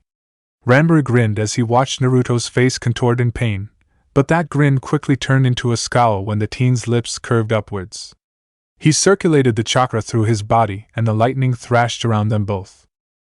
People cowered and covered their heads as the lightning ripped through the ground before Ranmaru kicked Naruto away. The blonde flipped through the air and landed on the side of the wall. Both of them panted. Their breaths were hot. However, even Ranmaru, despite the loss of his own self to his inheritor instincts, showed some surprise when red chakra began to leak out of Naruto's body. His teeth grew more pronounced. That's...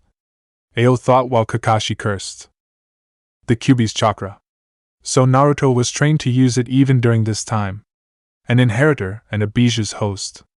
With so much going on, I never actually thought about it. Naruto and the other 8 hosts.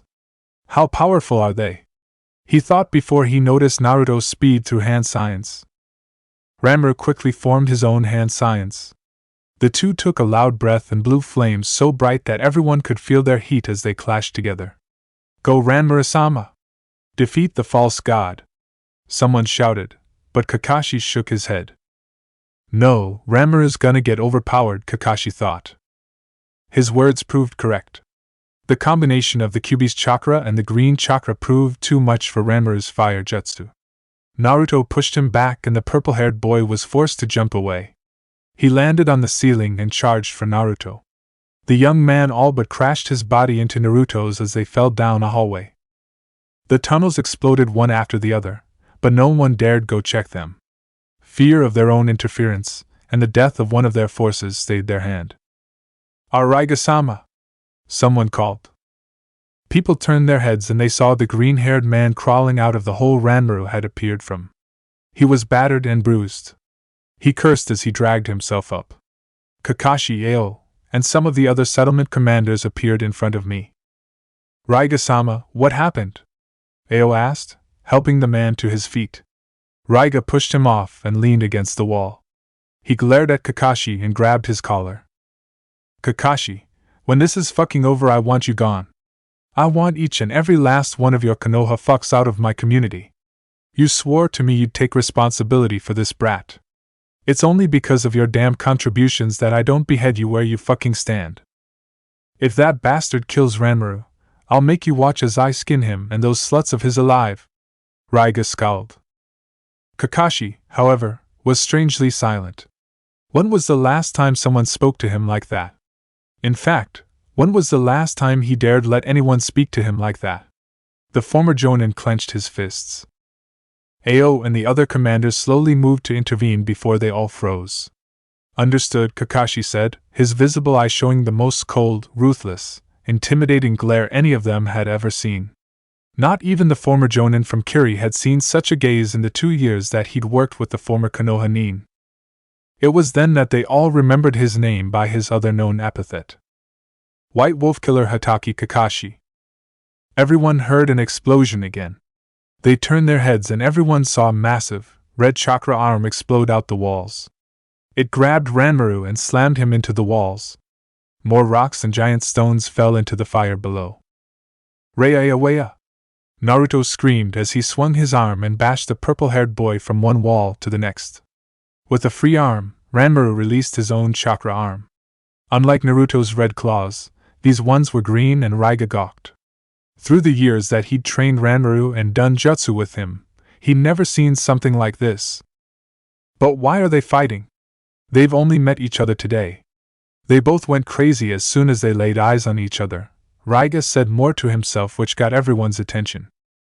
It's probably because they're inheritors that they're fighting. The commanders turned their heads and they noticed Shizen coming forward. Once all the survivors had been accounted for, she, as a combat medic, quickly returned to assist in the settlement's efforts. Even now, she felt like she was watching two Kage battle each other. It took all her nerve to not pass out, just like some of the other squads beneath the base. The thundering blows between the Kyuubi Jinchuriki and the god of the settlement moved one after the other. Ranmaru roared as he bashed Naruto over the head. The blonde used the momentum to twirl his body. His legs swung up and landed down on Ranmaru's head, which sent the young boy crashing through several iron buildings. Houses and stalls crashed on top of him. What do you mean they're fighting because they're inheritors? Ao asked. Shizen sighed. What do you think would happen in the wild when two alphas meet each other? They were called inheritors because since they are the only ones who can give others chakra, then they are most likely the ones who will inherit the earth and all the life within it. Them, the desolators, this world. Sometimes I wonder if this was just Kami telling humanity, I wash my hands of you. You don't deserve any more chances, she said. Ao, Kakashi, and Raiga stared at her before they turned back to the fight. The explosion they saw shook the ground beneath their feet. Ranmaru's head whipped to the side in shock when Naruto's fist crashed into his face. His legs buckled from the pain. He could barely prepare for the next one that struck his face. Ranmaru struck back a few times, but it was obvious to almost everyone that he was losing his strength. Each blow made Raiga angrier and angrier. He could see the people's faith in Ranmaru diminishing. He already knew why. He'd been too lax on the boy. Ranmaru wasn't a shinobi. He'd only been trained in battle and combat for about 2 years. This guy from Naruto, he must have been training ever since he could walk. Though their instincts were vicious, it was obvious that the experience was beginning to show when the blonde grabbed the Ranmaru and kneed his chin. He then comboed it with a blast to his gut with such force that the wall behind him cracked. Those eyes, Iam said, which got Kurenai to look at her. Those are the same eyes he had when he made me fight an injured bone crawler. What do you mean? Kurenai asked. Her friend sighed. His presence.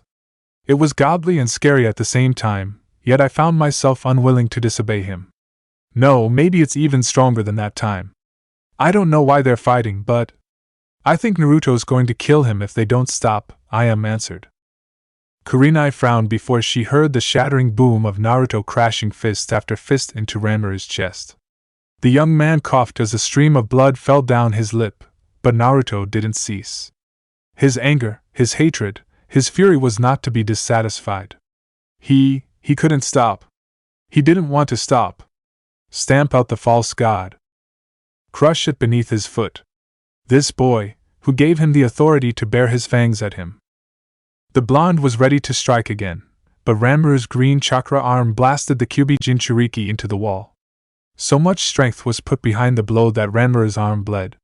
A massive hole had been the remains of what he'd done. He fell to his knees, but he couldn't hold himself any longer when a green and red chakra arm blasted out of the tunnel and crashed into his chest and buried him beneath a pile of rubble. Ranmaru-sama! Someone shouted before everyone noticed the intense, almost hellish, pressure was gone almost instantly. Everyone shivered when Naruto came down with a heavy thud. He kicked some of the rubble out of the way, and he noticed the young god unconscious in a mash of steel homes and broken tiles. The blonde inheritor stood over the young man. Kurenai, and everyone in the settlement watched. Raiga clenched his fists and raised his hand. The guards and shinobi of the settlement raised their kunai and shuriken. The two females of Konoha saw this. He's surrounded. They're going to kill him. Why doesn't he respond? She said before everyone noticed a gentle, green, flame-like piece of chakra appeared just above Ranmaru's navel. Naruto's grin widened. He then looked up and both girls stilled when he smiled at them. He beckoned for them to approach. He wants us to come? Kurenai asked. I didn't even know he knew we were in here, Ayam said before she lifted up the cage without another thought. She jumped out, and so did Kurenai. The two ladies were quickly noticed by everyone as they landed next to Naruto. He stared at them and smiled. He stood up and touched both their cheeks. Despite the danger and apparent audiences, the two of them leaned into his embrace, the embrace of their own god, their true god. What are they doing? Ao asked. It doesn't matter. Once you've found an opening, take it. Bring them down, Raiga said, and everyone nodded. Meanwhile, Naruto closed his eyes and sighed. The green chakra hurt. It hurt a lot. It hurt worse than any pain he'd ever felt before. Every part of his body seemed to be on fire, just waiting to explode and crush him beneath the weight of its own power. He wondered if his heart was going to explode from all the chakra pushing through him. To be honest, if not for the Kyuubi, he wondered if he'd be dead right now. That said, when he looked at Ayam and Kurenai, he felt some type of peace.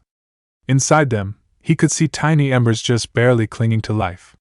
He recognized that as the tiny lights of chakra that barely kept them both alive. Why had he not seen this before? During his battle with Ranmaru, he had seen the chakra that had been drained from the man who tried to interfere with him. He and Ranmaru had sucked away his chakra so fast the man dropped dead. If he could do that, then he could choose to give pieces of that fire to someone else. He could take, therefore he could give. He channeled his chakra into Kurenai and Ayam. Ayam and Kurenai stiffened. They then sighed. Both felt a surge in power that they hadn't known for such a long time. For the latter, it felt like an old friend she hadn't spoken to in such a long time. This was the feeling of chakra being pushed into her body, filling her reserves and even granting her more than they were previously. If the two could see their chakra coils, then they would have seen the boundless chakra surging through the 8 gates of their body. Raiga widened his eyes and snarled. Fuck! Attack! Kill them now! He's giving them chakra! The green-haired man shouted before he grabbed the blades tied to his back. They were a pair of blades, slim and double-edged with smaller, upward-curved blades along their bodies. Screw the fear! Screw the uncertainty! Screw the damned improbability of combat! Raiga would not let Ranmaru die! That young boy was all Kurasuki had left. Everyone gasped when Raiga screamed, his body coursed with lightning. He then pumped chakra into his legs and charged for them. Kakashi didn't even have the time to react before Ao, and at least 5 squads of 5 members charged at them. Shizen looked at Kakashi as the Jonin clenched his fist. Why? Why was this happening? Naruto released Kurenai and Ayam from his touch and smirked. We've accomplished our objective. Let's go, he said as he turned back to the young inheritor at his feet. The two ladies bowed. Their eyes flashed a hint of green. By your will. We shall do as our god commands. they both said as they turned towards the onslaught of people coming for them. Kurenai grabbed a kunai and Ayam sped through some hand signs. Katon, Gomiku no Jutsu, fire release, great smokescreen technique, Ayam hollered before she blew a pile of hot white smoke from her lips and into the entire area. It wasn't long before everyone covered their eyes as the smoke came high into the air. They're trying to escape. Ayo, find them! Raiga exclaimed as he slammed his kiba into the floor. Through the smoke he noticed the unconscious Ranmaru. The second in command of the settlement brought the boy into his arms. His face looked pale and he was covered in numerous bruises and injuries. Come with me. Seal off the exits. Ayo exclaimed as he began assigning people to their duties. Shinobi quickly started running through the broken halls while Raiga held his young charge. He then turned his head and glared at Shizen and Kakashi. In gratitude for what you two have done for this settlement, I won't imprison you or kill you. However, if you're not out of here in the next 20 minutes, I will make you fucking wish you were dead, he said as Shizen and Kakashi looked at each other. Wisely, they uttered no words. They noticed the glares of the community's security on them. When had things gone so wrong? Naruto, Kurenai, and Ayam stepped out of the settlement. The sand already began to hit their feet. The outside could only be described as a natural disaster of elements. 2 tornadoes blew in the distance while the dark sky rumbled with thunder and lightning. The ground beneath their feet split into pieces. The green hues slowly expelled from their eyes. The Genjutsu mistress touched her head. Ugh, what happened? How did we get out here? Kurenai asked while Ayam shook her head. I don't know. I remember Naruto calling us over to him after he defeated that Ranmaru guy. I don't think those guys are gonna be happy about that, Ayam said while Naruto sighed. He sure as hell didn't remember all of that. He remembered seeing Ranmaru and then a whole lot of intense rage came over him. It was more anger than he could control and he blanked out. When was the last time he'd been so angry? When was the last time his body hurt so much? He didn't fucking remember. Now, what he did remember was that this wasn't a part of the plan at all. Do you remember anything, Naruto-kun? Ayam asked. Naruto rubbed his eyes. Not really, but my body certainly does. Everything hurts. Look, let's think about this later. I can sense multiple chakra signatures heading for the surface. We gotta go, he stated. At this point, either Kurenai nor Ayam wanted to argue with him. Sure, but go where? They'll expect us to go back to Yugakure. I don't think we can fight a multitude of these guys. I'd also rather not try, at least not with our main combatant being down. He was fighting for over an hour. You shouldn't even be conscious, Ayam replied. Naruto dropped to one knee and panted. His chest burned and he didn't know why. When he coughed, he noticed some blood on his hand. Shit, he thought as his vision grew hazy. While the three decided what to do, they all quickly noticed someone come out of the settlement. Ayam cursed and grabbed a kunai while Kurenai moved in front of Naruto. However, the latter smiled when he noticed who appeared. Damn Whiskers, you look like shit. Looks like Ranmaru really gave you a run for your money. The blonde leader of the Konoha group noticed Hokuto and chuckled. It's alright guys. She's good, he replied. Ayam and Kurenai lowered their kunai while Hokuto waved to them both. I take it back. You all look like shit. I don't blame you. I was probably the same way when I got a piece of an inheritor's chakra for the first time. You'll get used to it, she said. Kurenai and Ayam looked at her, confused. Chakra? What are you talking about? The former asked. Hokuto blinked. Were you all unconscious or something? Everyone saw Whiskers there transfer chakra to you guys. Brownie hair over there actually created the smokescreen that let you guys escape. Lucky, I was in another part of the tunnels to watch you, otherwise even I would have lost you. Hell, I almost did anyway. You guys booked it pretty quickly, she answered. Kurenai and Ayam looked at each other before they looked at Naruto. Even though he was hurt, he looked confused. He gave them chakra? How the hell did he do that? Don't believe me? Try to change into the settlement uniform. I think you'd better hurry. The others are coming fast, she replied. With little options, Kurenai and I performed the henge and changed into two random people. Through the pain, Naruto did the same. It wasn't long before about 3 or 4 squads came to the surface. They saw the group and Hokuto tended to the disguised Naruto. She quickly got up and saluted. "Sir, we engaged the bastard, but he and his sluts got away. They ran that way. I think in the direction of the destroyed Kyuubigoku. They're winded, so I think you can catch up if you're fast enough," she exclaimed. "Nice work, Hokuto. All of you follow me. If he fought with Ranmurasama, then he's got to be injured. Sealing unit, disperse," the man said as they all dashed off, kicking up dust and headed into the storm. The former settlement members continued to do that to 3 more squads before everyone seemed to get the idea. Once they were gone, Hokuto winked at 3. "Follow me. We'll head to the south. It's not much, but I know a place we can go. We'll have to hurry before Ao finds us with his Byakugan. If he does, then I doubt there's much we can do about getting out of here. We'll have to hurry, the storm's getting worse," she said. Ayam and Kurenai agreed as they picked up Naruto and helped him along. They walked to the south and headed over a large hill. They tried to move quickly, but the wind was against them. Lightning struck the ground. The weather had been influenced by the 2 inheritors and their strength. That was going to draw a lot of unnecessary attention. Well, at least Ayam and Kurenai could protect Naruto if they needed to. They didn't know how long this chakra would last, but they couldn't wait to go back to the others with this news. Hokuto led the 3 as far as she could, or as far as the weather would allow. Everyone got worried when a drop of water fell to the sand and the ground hissed. Another drop landed on Ayam's shoulder, which slightly melted her clothes. "Fuck, let's hurry up," Hokuto said as she pushed chakra into her legs and dashed off. Ayam and Kurenai quickly followed after her.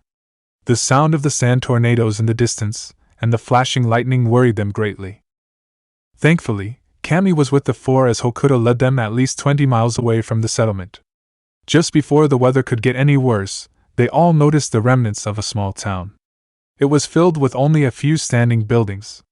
Each of them seemed broken beyond repair. "Over there," Hokuto said as they noticed what they could only describe as a broken-down casino. The years seemed to really show their power on the structure. In fact, one of them slowly fell down and crashed into the ground. Hokuto led them inside the casino. Kurenai and Ayam noticed the many destroyed slot machines, card tables, and other broken entertainment facilities. They also ignored the number of human bones as they were led to the storm shelter. The former settlement female opened the door while Ayam led a feverish Naruto inside. Kurenai checked the perimeter before she placed down some traps before she joined them. Hokuto lit about 3 or 4 candles around the room before she took off her storm duster coat.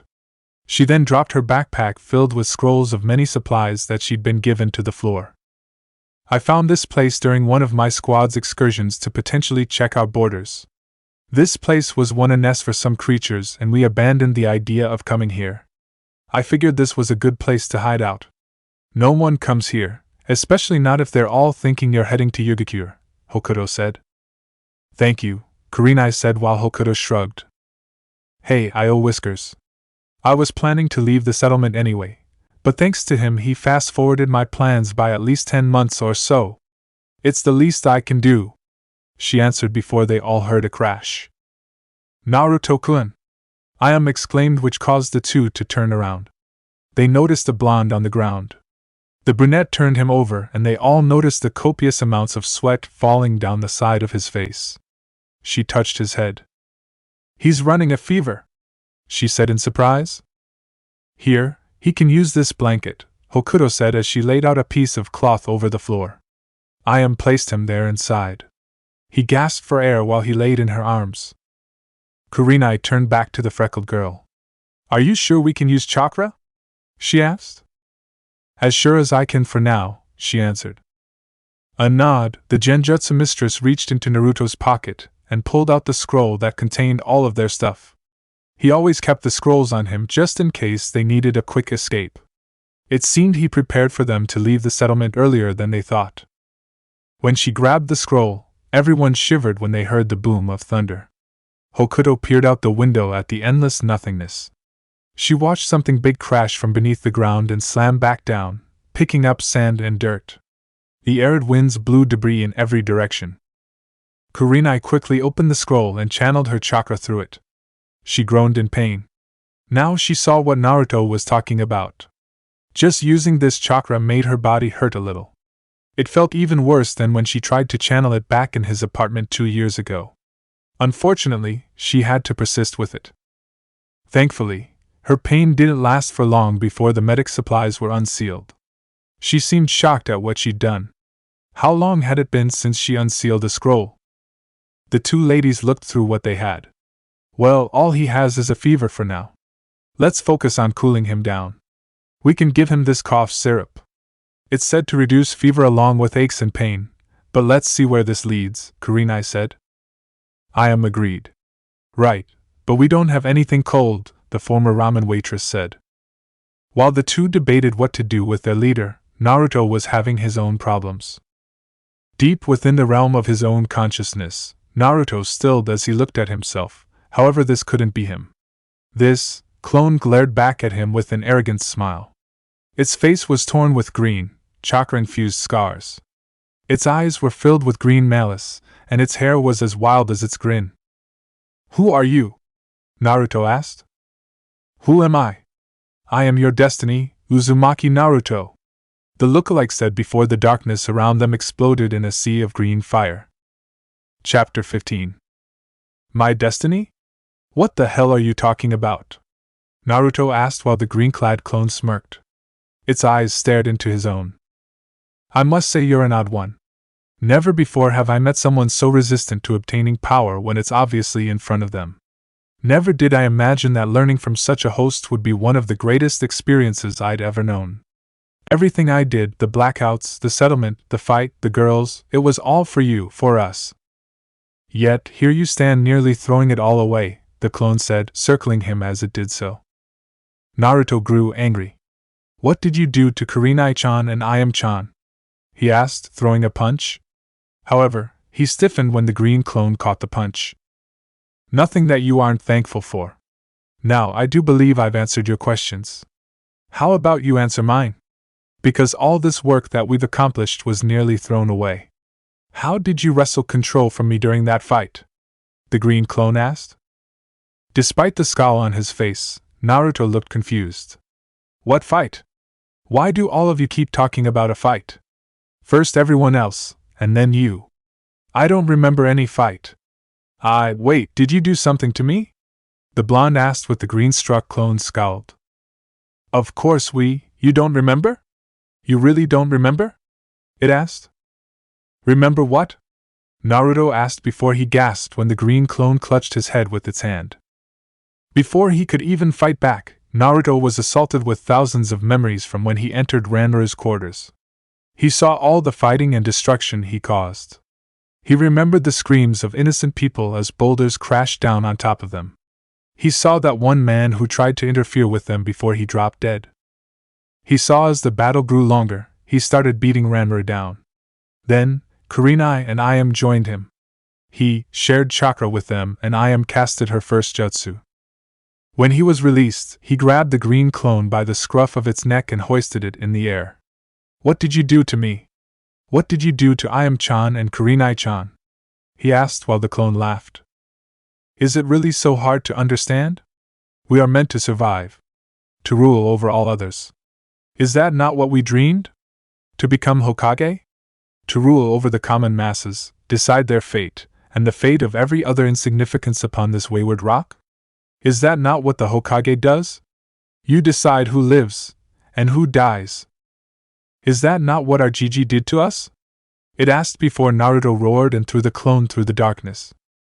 Don't talk about him like you know him. The blonde snarled. The green clone stood up and patted itself down. Do you know what it felt like?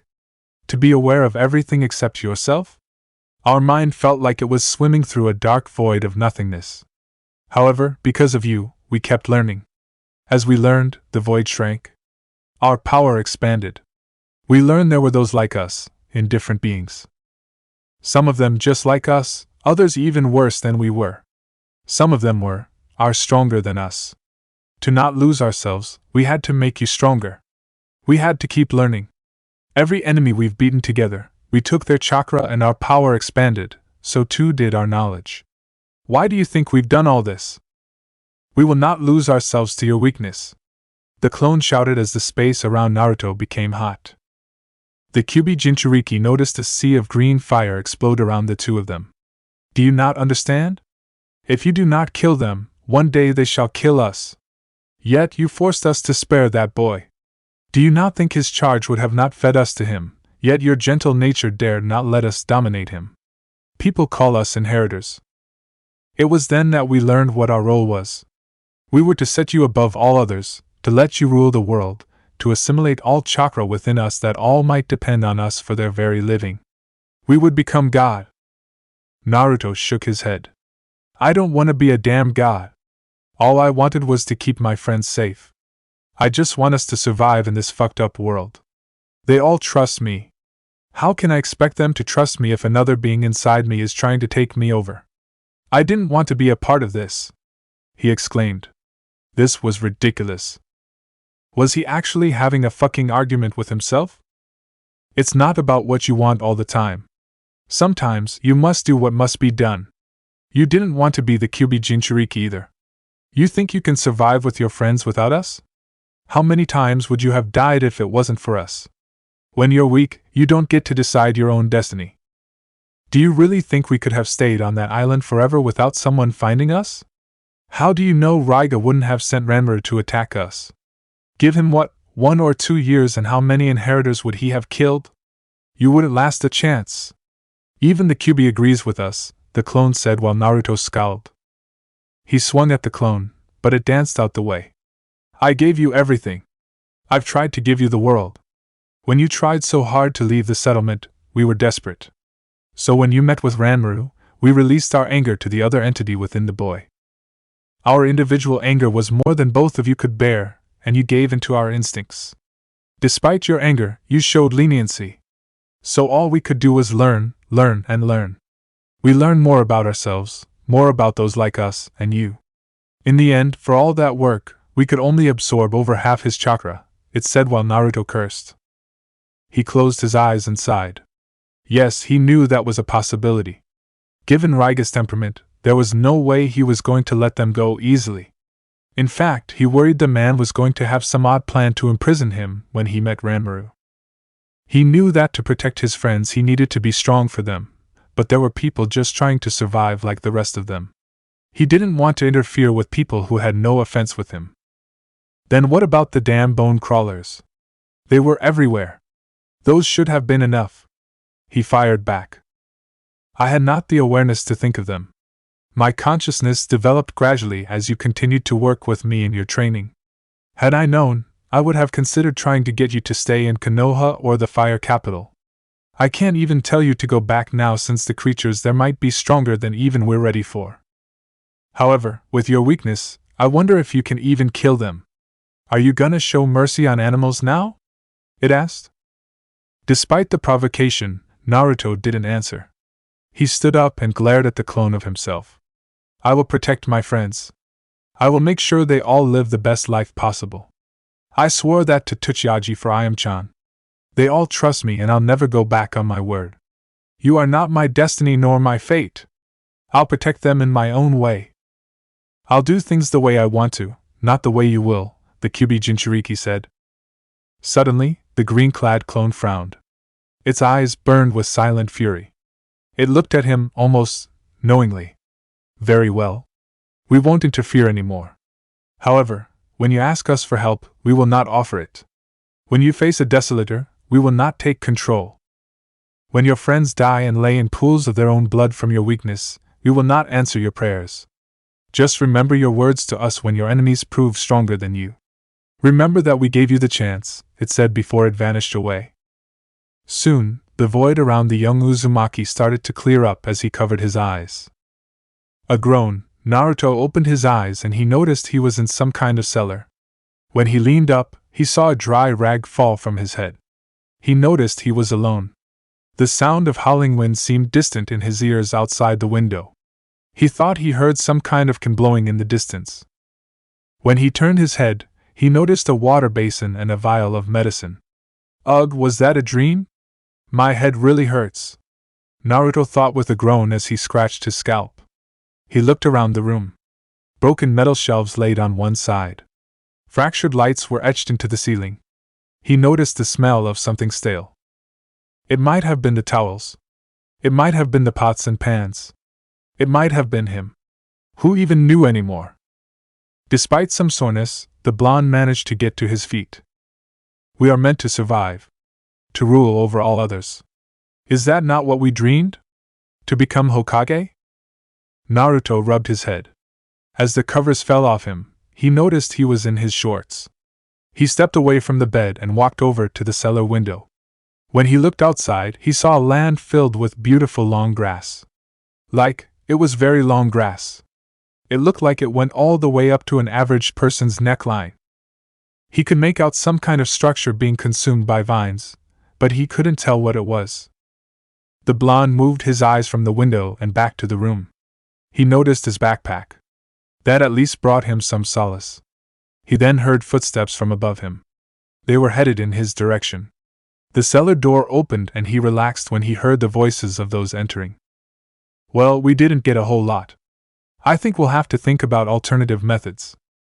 That was Kurenai's voice. I agree. I'll give Naruto-kun his medicine and then we'll work on the next steps. That was Iam's voice. Both came down, and it wasn't long before they gasped when they saw him standing near the window. He looked at them and smiled. Hey, anyone want to tell me what's going on? He asked. That question seemed to break the silence before both ran to him. The two collapsed him to the ground while he laughed in pain. Correction, in a lot of pain. Naruto-kun, you're awake! Iam exclaimed while he grinned. Not for much longer if you don't ease the hug, he cackled while they looked at him in surprise. They quickly released him and helped him back to the makeshift bed that they'd fixed for him. When they sat him down, he moved his arms a bit. How are you feeling? Kurenai asked, giving him a bottle of water from his backpack. He thankfully took the bottle and felt his throat refreshed from its lukewarm taste. A little sore, but I feel fine now. How long have I been asleep? He asked. Iam and Kurenai looked at each other. 4 days, the former answered. Naruto gawked. 4 days? He asked. They nodded and Iam gently pressed him back to the blankets. She shivered when her fingers touched his chest. His very tight, toned, firm chest. You can wipe the drool off your mouth, Iam-san, Kurenai said, which brought the former ramen waitress out of her stupor. She quickly blushed and placed her head in her hands. Sorry, she squirmed while Naruto rubbed the back of his head. Kurenai laughed, but she couldn't deny that she also took the opportunity to appreciate her leader's form. However, she wasn't as discreet as she thought she was. Naruto saw her gaze, but he didn't make much of a comment. He never thought of himself as attractive before. It was oddly nice to be looked at this way. Finally, Kurenai found herself and cleared her throat. Yeah, you've had a high fever for 2 days. After the second, but you still didn't wake up. Your friend, Hokuto, helped us away from the settlement after you fought that Ranma boy. So far, no settlement people have come this way. She left on the 3rd day after she was sure you were alright. She left a message for you. That's another for me, Whiskers. Kurenai replied. Naruto snorted and smiled. Well, he was in her debt. He'd have to remember her later. However, he frowned when he heard of that fight. So it had all been true. He remembered Kurenai and Iam helping him out of the settlement, but he didn't remember much beyond that. He did all of those things. He actually killed all of those people. Speaking of that, Naruto-kun, what happened? Iam asked. The Kyuubi Jinchuriki wasn't sure of what expression he wore, but it mustn't have been good because Iam and Kurenai looked worried. Despite his reluctance, Naruto spoke with them honestly. This might seem strange, but the green chakra grew some kind of consciousness. Remember when I said I was reluctant to leave? Like something was keeping me there? He asked. Kurenai and Iam nodded. Well, it turns out the chakra in Ranma was the same as mine, something to do with this inheritor stuff. Well, my chakra wanted to, for lack of a better term, meet his. There's some type of anger both chakra have with each other, and they forced us to fight. It wanted to kill him, but somehow I stopped it from doing so. It took most of Ranmaru's chakra. When I was sleeping, it spoke to me. It said it did what it did because, if I didn't do it to them, then they would eventually do it to us, he said. The two ladies remained silent as he continued to talk. It said that the Kyuubi agrees with it, he replied. Eliminate your enemies before they come to challenge you. Had this been back in the old times, I would have praised such a concept, Kurenai responded. Yeah, but it also said it wouldn't interfere anymore when I said I'd do things my way, he answered back. Is that a good thing? I asked. The black-haired woman sighed. I'd like to say yes, but we'll have to be careful. We should practice with it when we get back home. If it has grown a consciousness, strange as that is to say, then we don't know if it'll continue to supply Naruto with chakra. We also don't know if it'll let him transfer it to us. I think this should be done carefully. This is a good time to go back home, she replied. Should we not wait until Naruto-kun's better? Unfortunately, we used a bit of chakra today while practicing. We have some left, but it's still a large way back to the boat. The settlement people will no doubt have patrols in the area, Ayam said. Naruto frowned. We'll sneak around them. I've done enough damage to them. What they don't find won't hurt them. That's the least I can do for Kakashi-sensei. But if they do try to stop us, then I'll protect you both and my own group. That I swear, he remarked, his eyes reflecting the strength of his own resolve. Seeing that resolve, Ayam and Kurenai had nothing more to say to him. All right then, we should start making plans to get back home. I suggest we wait one more day for Naruto-kun to rest. Then we'll leave early in the morning. Hokuto said none of the settlement people have gone this way, but that doesn't mean they might not come this way when they realize we might not be where they expect, the latter stated. You think they'll have the time to continue pursuing us? We did leave their base in a bit of a mess. I don't think they'll have the resources to pursue us indefinitely, Ayam suggested. Naruto stared at the ceiling. We should still be cautious. Hokuto told me about this church of Ranmaru. The people there seem to think of the guy as their god. They're probably not gonna like that their god and I'd beat the hell out of each other, he replied. Kurenai agreed. That reminds me that we will have to bolster the island's defenses. I worry that some wayward people will come at some point, she said. Alright, then we'll jot that down for things to be discussed with the others. Ayam-chan, have we gotten everything from the list that we needed? Naruto asked. Ayam reached into her pouch and pulled out the list of needed supplies for the group. Well, we haven't found Tenten's blacksmithing stuff. We also haven't gotten much in the way of medicine. However, we've found a good supply of paper, power towels, soap, and other miscellaneous items. We still have enough medicine, so we're not in too much of a concern, but I'll make sure to keep a constant eye on it, she said. Naruto sighed and nodded. That would have to do for now. He could see the exhaustion and strain in Ayam and Kurenai. At this point, it was better to go back home and update their friends on what they'd encountered. Alright, we'll do that then. For now, we'll follow Kurenai-chan's plan. I'll rest and we'll leave early in the morning, he said, which shocked Ayam.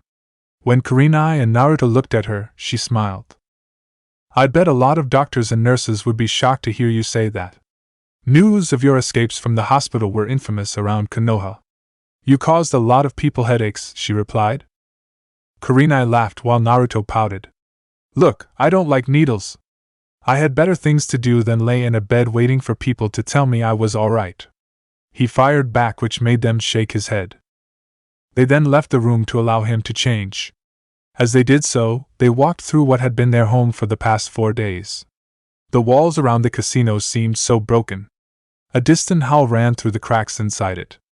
Ayam took notice of a broken picture laid on the ground. Kurenai spotted the remnants of a broken flower pot. They kicked both items out the way. After a moment, they appeared on the rooftop of the casino. They stared out into the vast sea of long grass. Just like Naruto, they saw some of it beginning to crawl over some buildings. Odd green vines wrapped around the man-made structures. It almost seemed like they'd start overtaking them just like the sands did back in Konoha. You know, I always wondered. Do you think there will come a time when the world recovers from this? I asked as they stared at the border of the town which led into Fire Country. Kurenai sighed and shook her head. I wouldn't know. Never mind Konoha. We don't even know how the other nations are doing. Back at the settlement, I heard that some people came from as far as Iwagakure. It seems there's no real safe haven anywhere. To be honest, I hope it returns to normal, but I wonder if sometimes we have too much hatred to even desire to go back to normal, she replied. I sighed and nodded. Work together when you can, for you won't be able to when you're forced to. I always wondered why, out of the thousands of people who lived in Konoha, we were the ones to survive. Have you ever thought about why? She asked. The Genjutsu mistress turned her head, and she noticed some kind of animal run through the long grass. It snarled at them before it continued on. Maybe we're the one Kami wants to see if we can all put our differences aside and work together. Maybe we just got lucky. Maybe there's no meaning at all.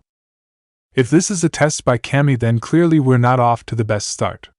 Mutated animals, inheritors, desolators, and conscious gaining chakra, maybe we're just living on the edge of the end of the world, Kurenai answered back. I sighed. Well, if I did have to see the end of the world, I'm glad it would be with Naruto-kun and you. I just wonder, the inheritors seem to command such a terrifying presence. Imagine if they worked together, she answered. Kurenai laughed. Yeah, they're just like the Kage in that regard, and we're like their forces. They fight the battles we can't, and we work hard to protect them so that they can. Maybe that's why I've come to love Naruto-kun. I think he understands that more than anyone else, she said. I nodded. Yeah, it's a constant strength for me, a reminder that maybe this world isn't so bad despite his faults, or these weird things happening with him. He'll overcome them and he'll protect us because he's always overcome anything that's in his way, she replied. The Genjutsu mistress smiled. And we'll be there to make sure he stays that way, she answered. The brown-haired girl nodded firmly. After a minute or two, both noticed Naruto come up to the rooftop. When he saw them, he walked over to them. What are you two doing up here? He asked. Enjoying the peace, for whatever it's worth, Kurenai replied. You should also be inside, I chastised. Naruto smiled. Hey, it's not good to stay inside all the time. Besides, getting some pale dusty air is resting as well, he replied as he looked at the putrid green clouds that seemed to be a part of their daily lives. The three stood on that casino rooftop at the sea of green before them. When Naruto looked at the two of them, he inhaled and exhaled. I am Chan, Kurenai-chan, he said, which got their attention. Listen, I'm not good at these things. But whatever Naruto was going to say was put on hold when they heard something crash. It was a small sound, almost like what a broken bottle would make. Normally, that wouldn't have bothered them, but it did because it came from a structure 2 or 3 buildings from them. Ra! Ha! Gra! Raiga scowled and screamed as he held up a steel pipe and struck it against the body of another offender. This had been his life for the last 4 days. Ever since the battle between Ranmaru and Naruto concluded, the boy had been rushed to the medic wing. For the last 4 days, qualified personnel had been working on Ranmaru. It actually got to such a point that almost 2 medics had run out of chakra trying to heal the boy.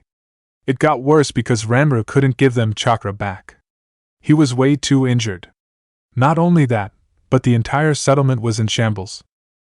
It had been days without rest as the former swordsman of the mist tried to organize everyone. He had to deal with deserters, thieves, and unruly pieces of shit that caused trouble for the settlement. He already got through beating one man to death for trying to steal from the settlement's vault storage. It was where they kept all their supplies. Even then, he'd been told that there'd been a large discrepancy in the storage equipment.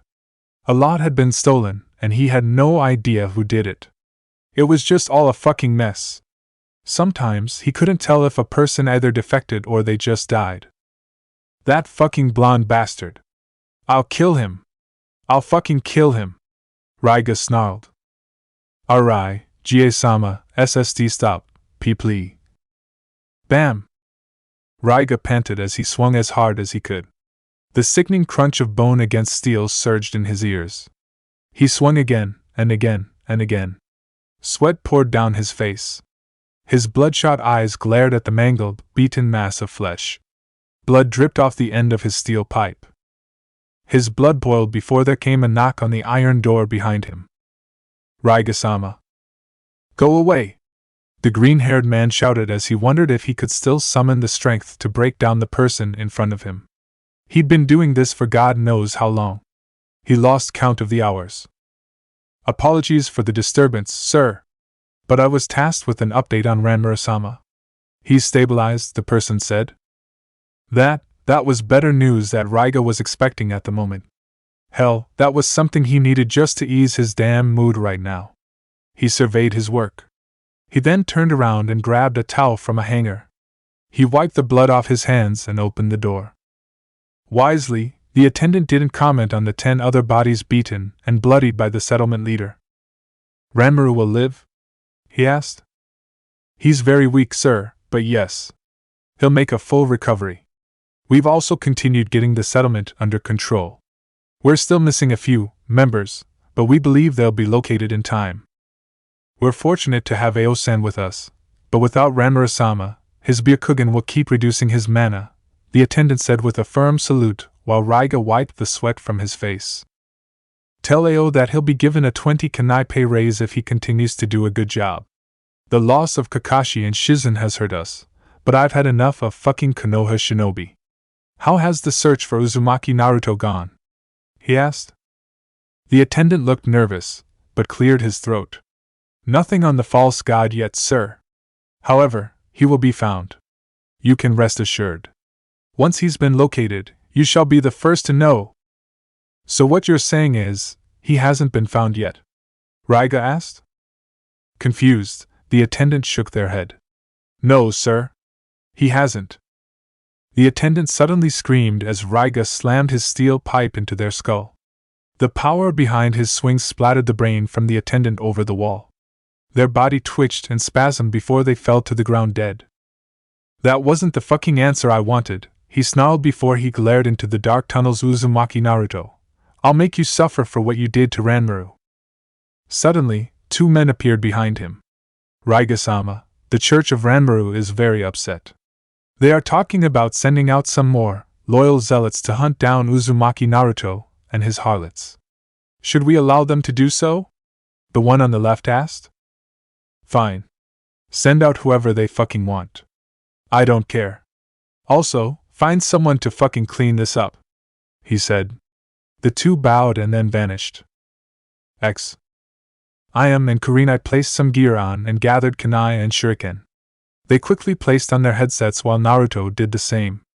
I don't like this, but I guess I did promise. Just be careful, Databao, he said. Yeah, we'll stick to the plan. We're just going to observe what that noise was. This'll be a good time to work on reconnaissance training anyway. Once we've assessed the danger, we'll leave. We'll be sure to update our status, Kurinai answered. I nodded while she strapped her kunai pouch to her leg. We'll be sure to alert you if we need backup. Hopefully, we won't need it, she said. How much chakra do you have? He asked. Kurinai decided to answer. Enough for what we're doing. We'll be going, they said. Please come back, he replied, which got them both to smile. They gave him a thumbs up and walked out of the cellar. Once they were on the casino's rooftops, the former Jonin turned on her headset. Do you read me, Naruto? She asked. I read you guys. Stay safe, Naruto said from the other line before it went silent. The 2 ladies inhaled and exhaled. Shall we go? Kurinai asked. We shall, I answered as they made their way in the direction of the noise that they heard about 5 minutes ago. The 2 quietly made their way to the ground. Despite the concealment of the grass, they decided not to enter it. It might have just been them, but while Naruto was asleep, they had the opportunity to observe the grass. Maybe they were just being suspicious, but the way the grass moved scared them. It moved no differently from regular grass when it blew in the wind. However, that was the problem. It also swayed when there was no wind at all. Kurinai actually had to stop Ayam once because she nearly walked off the roof and into it. Ever since then, they never entered the grass. If they did need Naruto, they'd make sure to tell him to not enter it as well. Of course, it did make them wonder if their suspicions were unfounded when they saw a mutated beast moving through it without concern. Oh well, they weren't going to risk it. The two jumped over rooftops, careful not to make too much noise as the heat battered against their bodies. The two leaned against the wall of a roof staircase. "Anyone on the roof?" I asked. "No. The rooftop's been broken. There's a broken pipeline piercing through it. We could use that to get inside. It looks like some kind of food market." We hesitated going inside. It seems something, or someone didn't share our caution. "Let's enter slowly. Be ready to make a hasty retreat," the black-haired survivor said. I nodded and they landed on the large building's rooftop. As soon as their feet touched, a piece of the floor crumbled. "Careful, the floor's weak," the former ramen waitress said as she pulled up her scarf. There was a lot of dust covering her goggles. The former Jonin sensei of Team 8 agreed and they carefully walked over to the opening in the ceiling. The pipe that burst through the roof dripped with tiny amounts of water.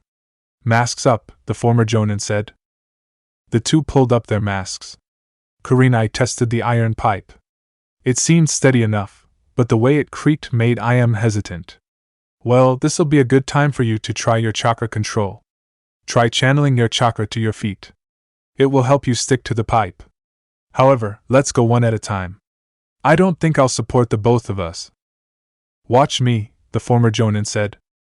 Her partner nodded as she watched her friend focus her chakra. However, despite her confidence, she did feel a little nervous. When she stepped on the pipe, it trembled. She inhaled and exhaled. "All right. I've got this." "Baby steps," the Genjutsu mistress thought as she put her right foot on the pipe. She then pulled up her other leg. The iron bent downwards, but it didn't fall. The red-eyed woman stared into the darkness. There was a lot of dust, and it was very dark. "I'm entering," she exclaimed. "Roger." Naruto spoke over the headset. Kurenai then slowly stepped inside the food market. She ducked her head to keep her from hitting the ceiling, and she fully entered the building. The pipe continued to bend, so the young woman decided to not push her luck. When she came to what she assumed was the second or third floor of the building, she jumped off. It was dark. It was very dark. It was unnervingly dark. If not for the thought of danger, Kurenai would have put on her headset's light. She waved for IM and the former civilian sighed. "I knew I should have taken those shinobi courses that Dad encouraged. Of course, I declined the damn thing. Okay, IM. It's just like climbing those jungle gyms back at the park," she thought. She then tried to channel her chakra to her feet. When she stepped on the pipe, her foot slipped. "This is a bad idea, I swear." Despite her inner protests, IM inhaled and exhaled. She stepped on the busted pipe. It creaked ominously, but she slowly made her way down, trying to apply chakra to her feet like she'd been taught. Thankfully, her training paid off and she found herself standing in the dark right next to Kurenai. When the two were inside, they saw how much dust threatened to smother their goggles. There seemed to be an eerie hum moving through the market. There were a lot of broken doors and potholes in the floor. They also noticed a lot of claw marks and blood stains. "I don't like this," IM said quietly. Kurenai didn't want to bring the morale down, but she didn't either. "Just remember, we're not fighting anything. We'll ascertain the danger, and then we'll leave. No heroics," she stressed.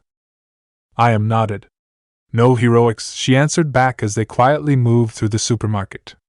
A kunai in each of their hands, they were swallowed up by the darkness. Despite their attempts to be quiet, each step they made had an echo. It got to such a point that they decided to simply crouch and walk that way. They checked multiple rooms. They had to whip the dust away several times, just so they could see from one room to the next. IM shivered when she saw a number of bones in one of the rooms. There was a broken table with a skeleton's hand hanging off its side. Kurenai stepped inside and pushed off the arm. We could take this table. I bet Kosuke could fix this," she said. They were in need of another table. That would work for Tenten's workshop, especially now that they learned the economy was based on kunai and shuriken. If they could produce their own equipment, then at least that would go far in helping them trade with others. Well, if it got to that point anyway. Do we really need this right now? Ayam hissed. Right. Sorry, Kurenai apologized. The two quickly worked through the rest of the rooms. The light breeze outside was all they heard. Ayam even placed her head to the floor to see if she could listen to anything moving around. All she heard was the sound of some creaking door lightly hitting the wall. Anything? Naruto asked. Not yet. We'll keep you posted, Ayam said. She and Kurenai rounded a corner. They came in front of a long hallway. Shards of broken glass laid scattered around the floor. Pockets of rather dim light pierced through the windows. The two could see little dust particles waving around, and for some reason their sense of danger made them scared. Ayam didn't know it, but she was holding Kurenai's shoulder, her fingers digging, shaking, into her friend's clothes. Even the Genjutsu mistress felt like they wouldn't survive if they tried to go from one hall to the next. But why? What made them tremble so much? What made them swallow in fear? Unfortunately, they didn't know, and they didn't want to find out. Let's get out of here. I don't like this, Kurenai said. Best advice I've heard all day, Ayam said as they turned around to head back the way they came. Had the two ladies stayed around, they would have seen a cockroach appear on the sill of one of the windows. As it crawled from outside to inside, it stepped into the dust. Suddenly, the cockroach screeched in pain as more and more dust surrounded its body. It suddenly fell to the ground dead in seconds as one of its antennae fell to the ground. Soon, even that was devoured by the dust that sat in the darkness between the cracks of dim light. Meanwhile, Kurenai and Ayam climbed the pipe back into the outside. Once they were back on the ceiling, they sighed. The feeling they had was gone. They quickly tapped their headsets. We're heading back, Naruto. We saw nothing of note. Maybe we're a little jumpy, but we'd rather not risk it, the former Jonin sensei of Team 8 said. Fine by me, Databeo.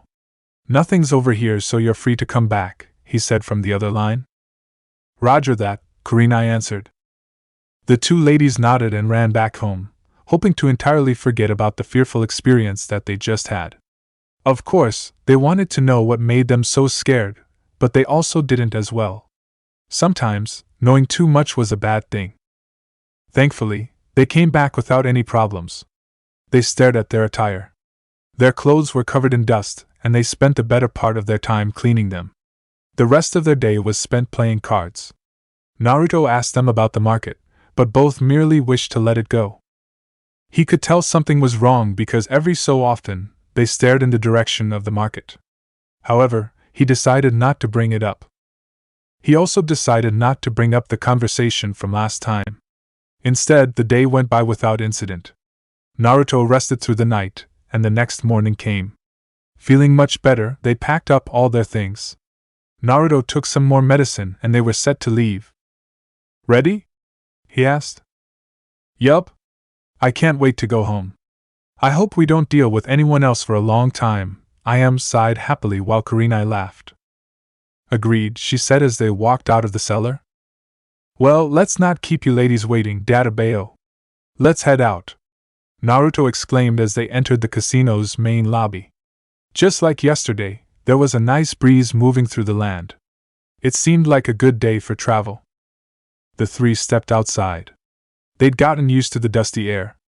They pulled up their cloaks and their masks. They walked out of the town, their backpacks over their shoulders. They walked up a rather rocky hill and overlooked the place where they stayed. They then stared into the barren nothingness that would be their road for the next few weeks. Rearranging their packs, Naruto pulled out a map. Alright, we'll be heading to the east. If we move and we're not dealing with anything, then we should reach the edge of KyuubiGoku in a week. I still remember where the ship is. With the ship it should be another 3 days, he said.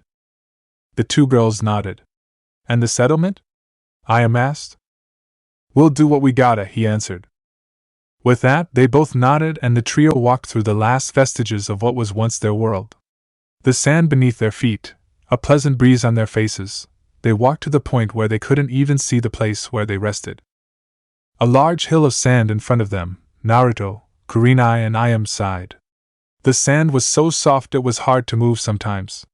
The hours rolled by agonizingly slowly. All the while, the three entertained themselves with odd games such as count the steps, I Spy, and Truth or Dare. Naruto had to hold his head in his hands when Ayam and Kurenai laughed at him when they learned who his first kiss was. That said, Naruto got to know some things about the two female survivors as well. They were very interesting things. If Ayam could put her head in the sand, then she would. As for Kurenai, well, her eyes weren't the only things that were red. Either way, the road was rough and lined with danger. In the distance, the group saw a trio of flying scavengers circling some type of dying, mutated worm. It was a very large worm. It looked like the sand dwellers back in Konoha. Wisely, the three decided not to go over there and investigate. Instead, they just watched the cawing birds fight each other. Their giant talon dug into the skin, peeling out yellow blood while they pecked at the carcass. One of them glared in the group's direction, baring the teeth beneath its beak. It then went back to eating. Deciding not to test their luck, the group continued onwards. The pleasant breeze stopped after a while, and all they could see was the putrid skies once again.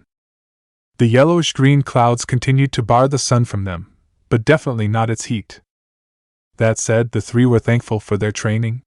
While their legs burned from the work on the sand, they had gotten used to this from running on the beaches of Uzushio. However, it was clear Ayam was still not as trained as the others. Naruto decided to allow them all a break, which gave her a moment to rest. She apologized, but the two didn't mind. They weren't sure how many miles of land they'd crossed. They were all pretty tired. When Naruto unsealed the food, he actually went off on his own. He watched Kurenai and Ayam from afar and sighed. What was happening to him? Not only had he apparently lost his mind and fought that boy back in the settlement, but it wasn't even him fighting apparently. Something was taking over his body, and he had no idea why. It actually reminded him of that time he'd felt a surge of power against Haku back in Wave. Even the Kyuubi agrees with us. The blonde frowned as he remembered those words. He wouldn't call himself and the Kyuubi friends. Hell, he wondered if they could ever be friends with the circumstances that forced them together. However, he always thought, maybe they weren't so bad together. Sure, they didn't talk often, but at least they were alive, remnants of their old world, both surviving this fucked up world that gave no answers to how it happened. Then again, a being of supposed untold destruction that was labeled a demon, maybe it would love a world like this. Maybe it would like a world of endless people to kill, creatures to subjugate, and a destruction of all life as it knew it. There would be no one to challenge it. If there were, then they would fall like the rest. A being without death and without end. Those who rebelled would be assimilated into those who followed. It would be a god. A gasp, Naruto shook his head. The hell am I saying? I must be going insane, Naruto thought. He found himself shaking, scared and intrigued by his own thoughts. He shook his head. When he looked at Ayam and Kurenai, he wondered what would happen if his consciousness slipped again. What would he do to Ayam, Kurenai, or even the others? Was he even fit to be a leader? What kind of leader would blank out when his friends and group needed him? Hell, would he get into more fights where he couldn't control himself like some rabid animal? Maybe Konoha was right. Maybe he was a monster. He still remembered the fear in his friend's eyes when he took that elemental paper. He remembered the way they looked at him. How was he supposed to train something he knew almost nothing about? Chakra with a consciousness. It sounded like the Kyuubi, but much more conceited, if that was even possible. I heard that, brat. Kyuubi scowled, but the whiskered blonde ignored his tenant. Either way, as it stood, he didn't deserve to be with Ayam and Kurenai. Maybe it would be better if they found someone else. Would that sit right with him? No, but it was better for them to be safe than for him to do something he might regret. With the break over, the group continued their walk. Kurenai and Ayam noticed Naruto's gaze. They took notice of his posture and the general aura around him. You okay, Naruto-kun? Ayam asked. Yeah, I'm fine, he replied without much fire in his voice. The genjutsu mistress and the former ramen waitress looked at each other. I wonder what's wrong with him, Ayam whispered to her. We'll try and find out later, Kurenai replied just as quietly as the three found their travels taken from a barren desert to a beautiful forest of green trees and grass. While the grass on their feet was nice, and the sight of trees reminded them of home, there wasn't much to be happy about. Even they had been corrupted by the state of their world. The trees were covered in thorns and thistles. The bark looked eroded in some areas, lined with cracks and splinters. That said, the grass had a pleasant feel to the sand. The rocky trails started to diverge into varying directions. The sound of tiny animals move through the canopies made them a little on edge, but they ignored the feeling. Over time, the skies grew dark. Unwilling to walk in the dark, they began setting up the tents. Ayame and Kurenai unsealed the food from the scrolls while Naruto set up the tents and gathered firewood. He burned the wood and the three heated up their food. Once that was done, Naruto stamped out the fire, and the three returned to their tent. The sound of silence around them was a little unnerving, but there wasn't much they could do about it. The only thing to be heard was the sound of chirping bugs in the night air. As the three slept together, Kurenai leaned over. "You want to tell us what's wrong now, Naruto?" she asked. The blonde frowned. "What do you mean?" he asked, finding his will decreasing as he smelled the wonderful female aroma around him. It was kind of hard not to. None of them had taken a shower. Most of their water for the trip had run low. The days were getting hotter with the wind kicking up sandstorms. Piles of bones, most animals and some humans stuck to their clothes. "You're not fine." "We know you aren't," Ayame answered. The Kyuubi Jinchuriki sighed. He then turned over. "Save it." "I was just tired from the day, Databeo," he replied, but the spirit of the two ladies wasn't so quickly broken. Ayame poked his shoulder. "Come on, Naruto-kun, you can tell us anything." "What's the matter?" she asked. "I said save it," he answered. "It's obviously something important. If you can't trust us with the small matters, how will you expect us to trust you with the large ones?" Kurenai asked. "This isn't up for debate, damn it," Naruto exclaimed, which shocked the both of them. They'd never heard the blonde curse, at least not to them. However, they could feel the green chakra rolling off him, and they desired to follow his will and drop the matter, but their concern was too great that they cared not if they made him mad. Kurenai leaned up. "Naruto, do you realize where we are right now? Do you realize that without you we almost have no chance of surviving this world? This isn't like the old world where we can afford to keep secrets from each other," she replied before the blonde shot up and glared at her. "Don't you dare talk about keeping secrets. An entire village of nearly 80,000 people and I'm the only who didn't know about the shit that wasn't my fault. You both say you love me? Well, I don't love either of you. We're friends, nothing more. So do yourselves a favor and find men worthy of you both. I'm not it." Naruto snarled out to their shocked faces before he turned over and zipped up his sleeping bag. Neither spoke a word more before they fell asleep as well. Neither saw Naruto place his head in his hands. He was not worthy of them. Maybe he wasn't worthy of any woman. For once, Uzumaki Naruto wondered if maybe Niji was right. Maybe it was just his fate to be alone. Meanwhile, Ayame shuddered as she thought over Naruto's words. She never thought she'd hear such things come from his lips, but she couldn't forget the sense of fear, anger, and sadness in his eyes. She'd served him ramen for almost 6 or 7 years. She knew what he was like. She'd seen him angry and she'd seen him when he was sad. Right now, that was what she saw. She saw that same little boy too scared to take a step where he needed to. As for Kurenai, she sighed, thinking about his words. It was indeed true. Of everyone in Konoha, Naruto was perhaps one of the very few people unaware of the hatred garnered towards him. She saw the hurt on his face. As a kunoichi, she was good at detecting the lies and she could hear the one that burned out his mouth. However, she didn't think those words would hurt as badly as they did. Yet, what did that mean? He wasn't worthy of them. The three fell asleep, the sound of non-corrosive rain leading them away from the stressful night. As dawn approached, Naruto felt absolutely miserable. He'd barely gotten any sleep, haunted by the actions he'd taken. Still, he felt this was for the best. With this, Ayame and Kurenai could continue with their own relationships and not bother with someone like him, someone who could blank out at a moment's notice and do whatever to them. He'd never allow that. The blonde walked out of the tent. As expected, the rain made the ground wet and muddy. He never noticed it, but the mud was rather cold. It felt good in a weird, slimy way.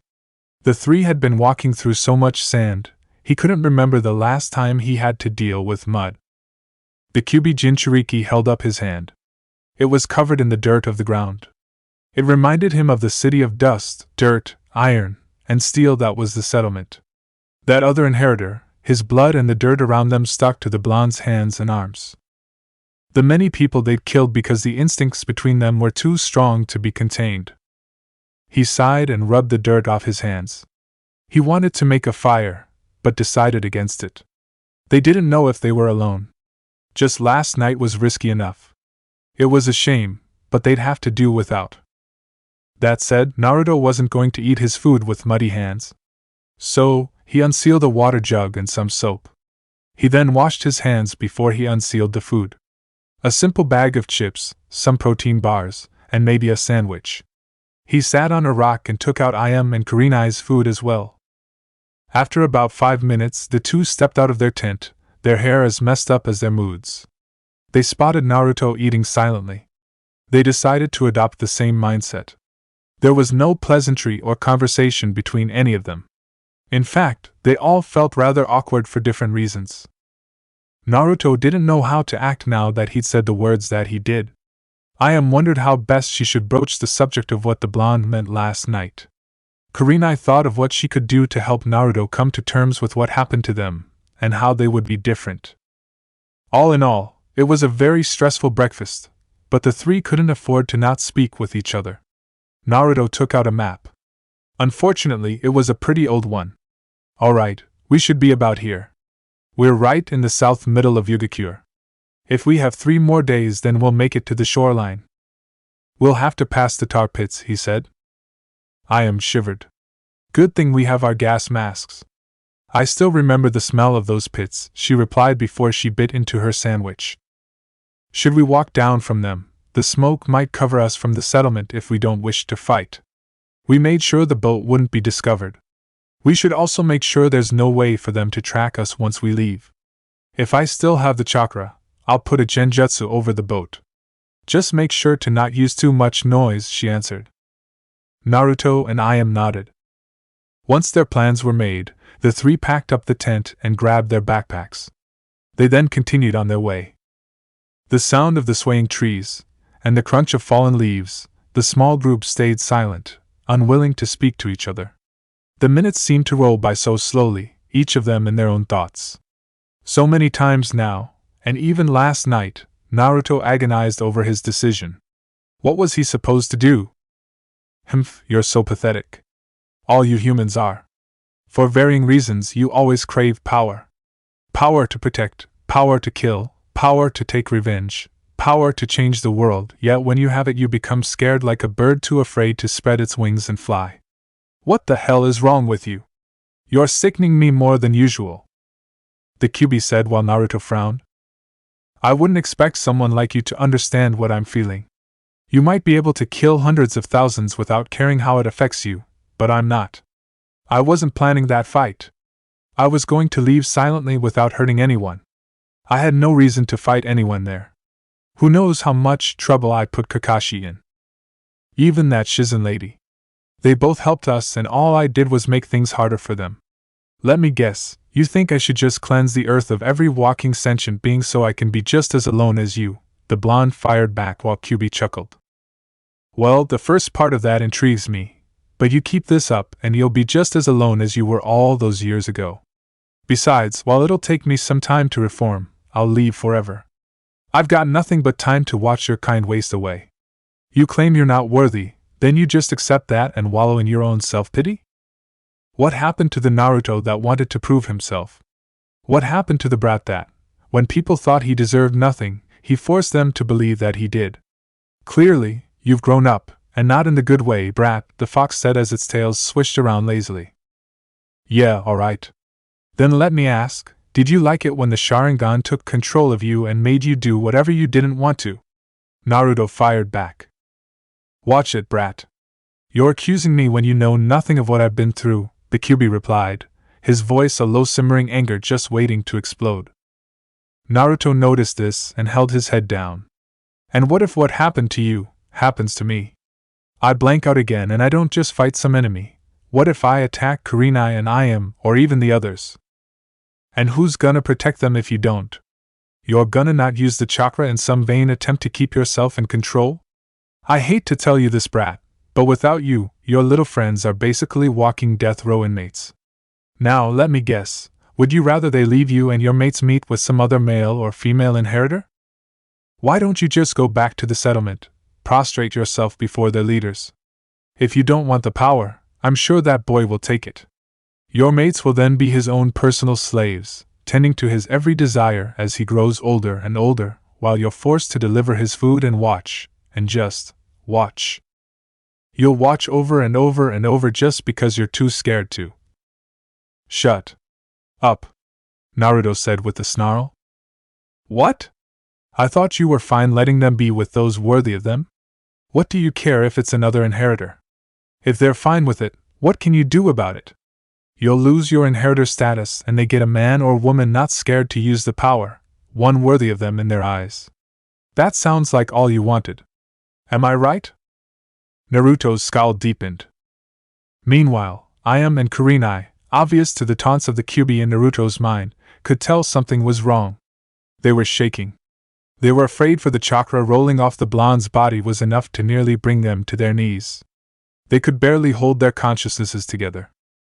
Even now they wondered what had made Naruto so angry that even the very clouds themselves started to thunder. Dare they even wonder if it was going to rain again? Before they could even ask Naruto what the problem was, Kurenai stopped. She could smell it. It was a little faint, but she could definitely make it out. The smell of blood. Against her better judgment, she tapped Naruto's shoulder, which made him glare at her angrily. Both women jumped back in shock, but the blonde seemed to be aware of himself. He exhaled and lost his anger. What is it? He asked slowly, almost to keep himself under control. I smell blood, Kurenai said. It's not any normal blood. It's human blood, brat, Kyuubi commented. Ayame gasped and placed a hand over her mouth while Naruto frowned. When he concentrated his chakra on the smell, he too could detect the not-so-faint odor of blood. Angry, but not enough to jeopardize the safety of the women that he indeed cared for, Naruto grabbed them and pulled them down into the grass. They moved off the trail. Stick close to me, he said. The two ladies nodded and the three slowly crawled along the ground, trying to make as little noise as possible. The tall grass hid them well, but all three were worried about the footprints they'd left in the mud. So, they moved as quickly as they could from the dirt road. As their bodies laid low, the three felt an odd sense of dread. They actually hadn't noticed it since they'd been preoccupied with their own thoughts, but the forest was quiet. It was dreadfully quiet. The only thing the three could hear was the sound of their own breaths and the shifting grass beneath their feet. Wordlessly, Naruto pointed them to a large hill. They agreed. Perhaps from there, they would get a better layout of the entire forest. Then, they would work on their next move. Brat, I don't like this. Something's wrong here. The ground feels unsettling. I suggest you leave as quickly as possible without being seen, the Kyuubi said while Naruto slowly nodded. Given that they had to crawl on the ground, it took a lot of time to get to where they needed to go. The smell of the blood got stronger no matter the direction they went. However, when they reached the hill, the three almost wished they hadn't. Ayame placed a hand over her mouth to keep the bile from spilling out of her mouth. Kurenai shivered. Naruto, his eyes narrowed. In front of the three lay a man. He was already long dead. Hopefully, he died quickly, for the excruciating circumstances his body was left in could only spell unspeakable pain and horror. He was upside down, his arms stretched from east to west. His hands were nailed to a plank of wood. His eyes had been taken, and his tongue had been ripped out.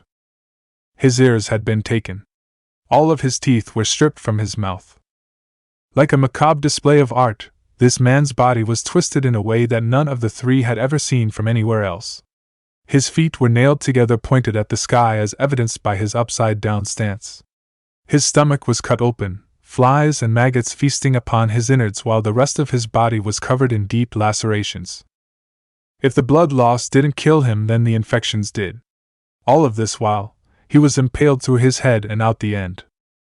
On the man's forehead was an upside-down triangle in a circle.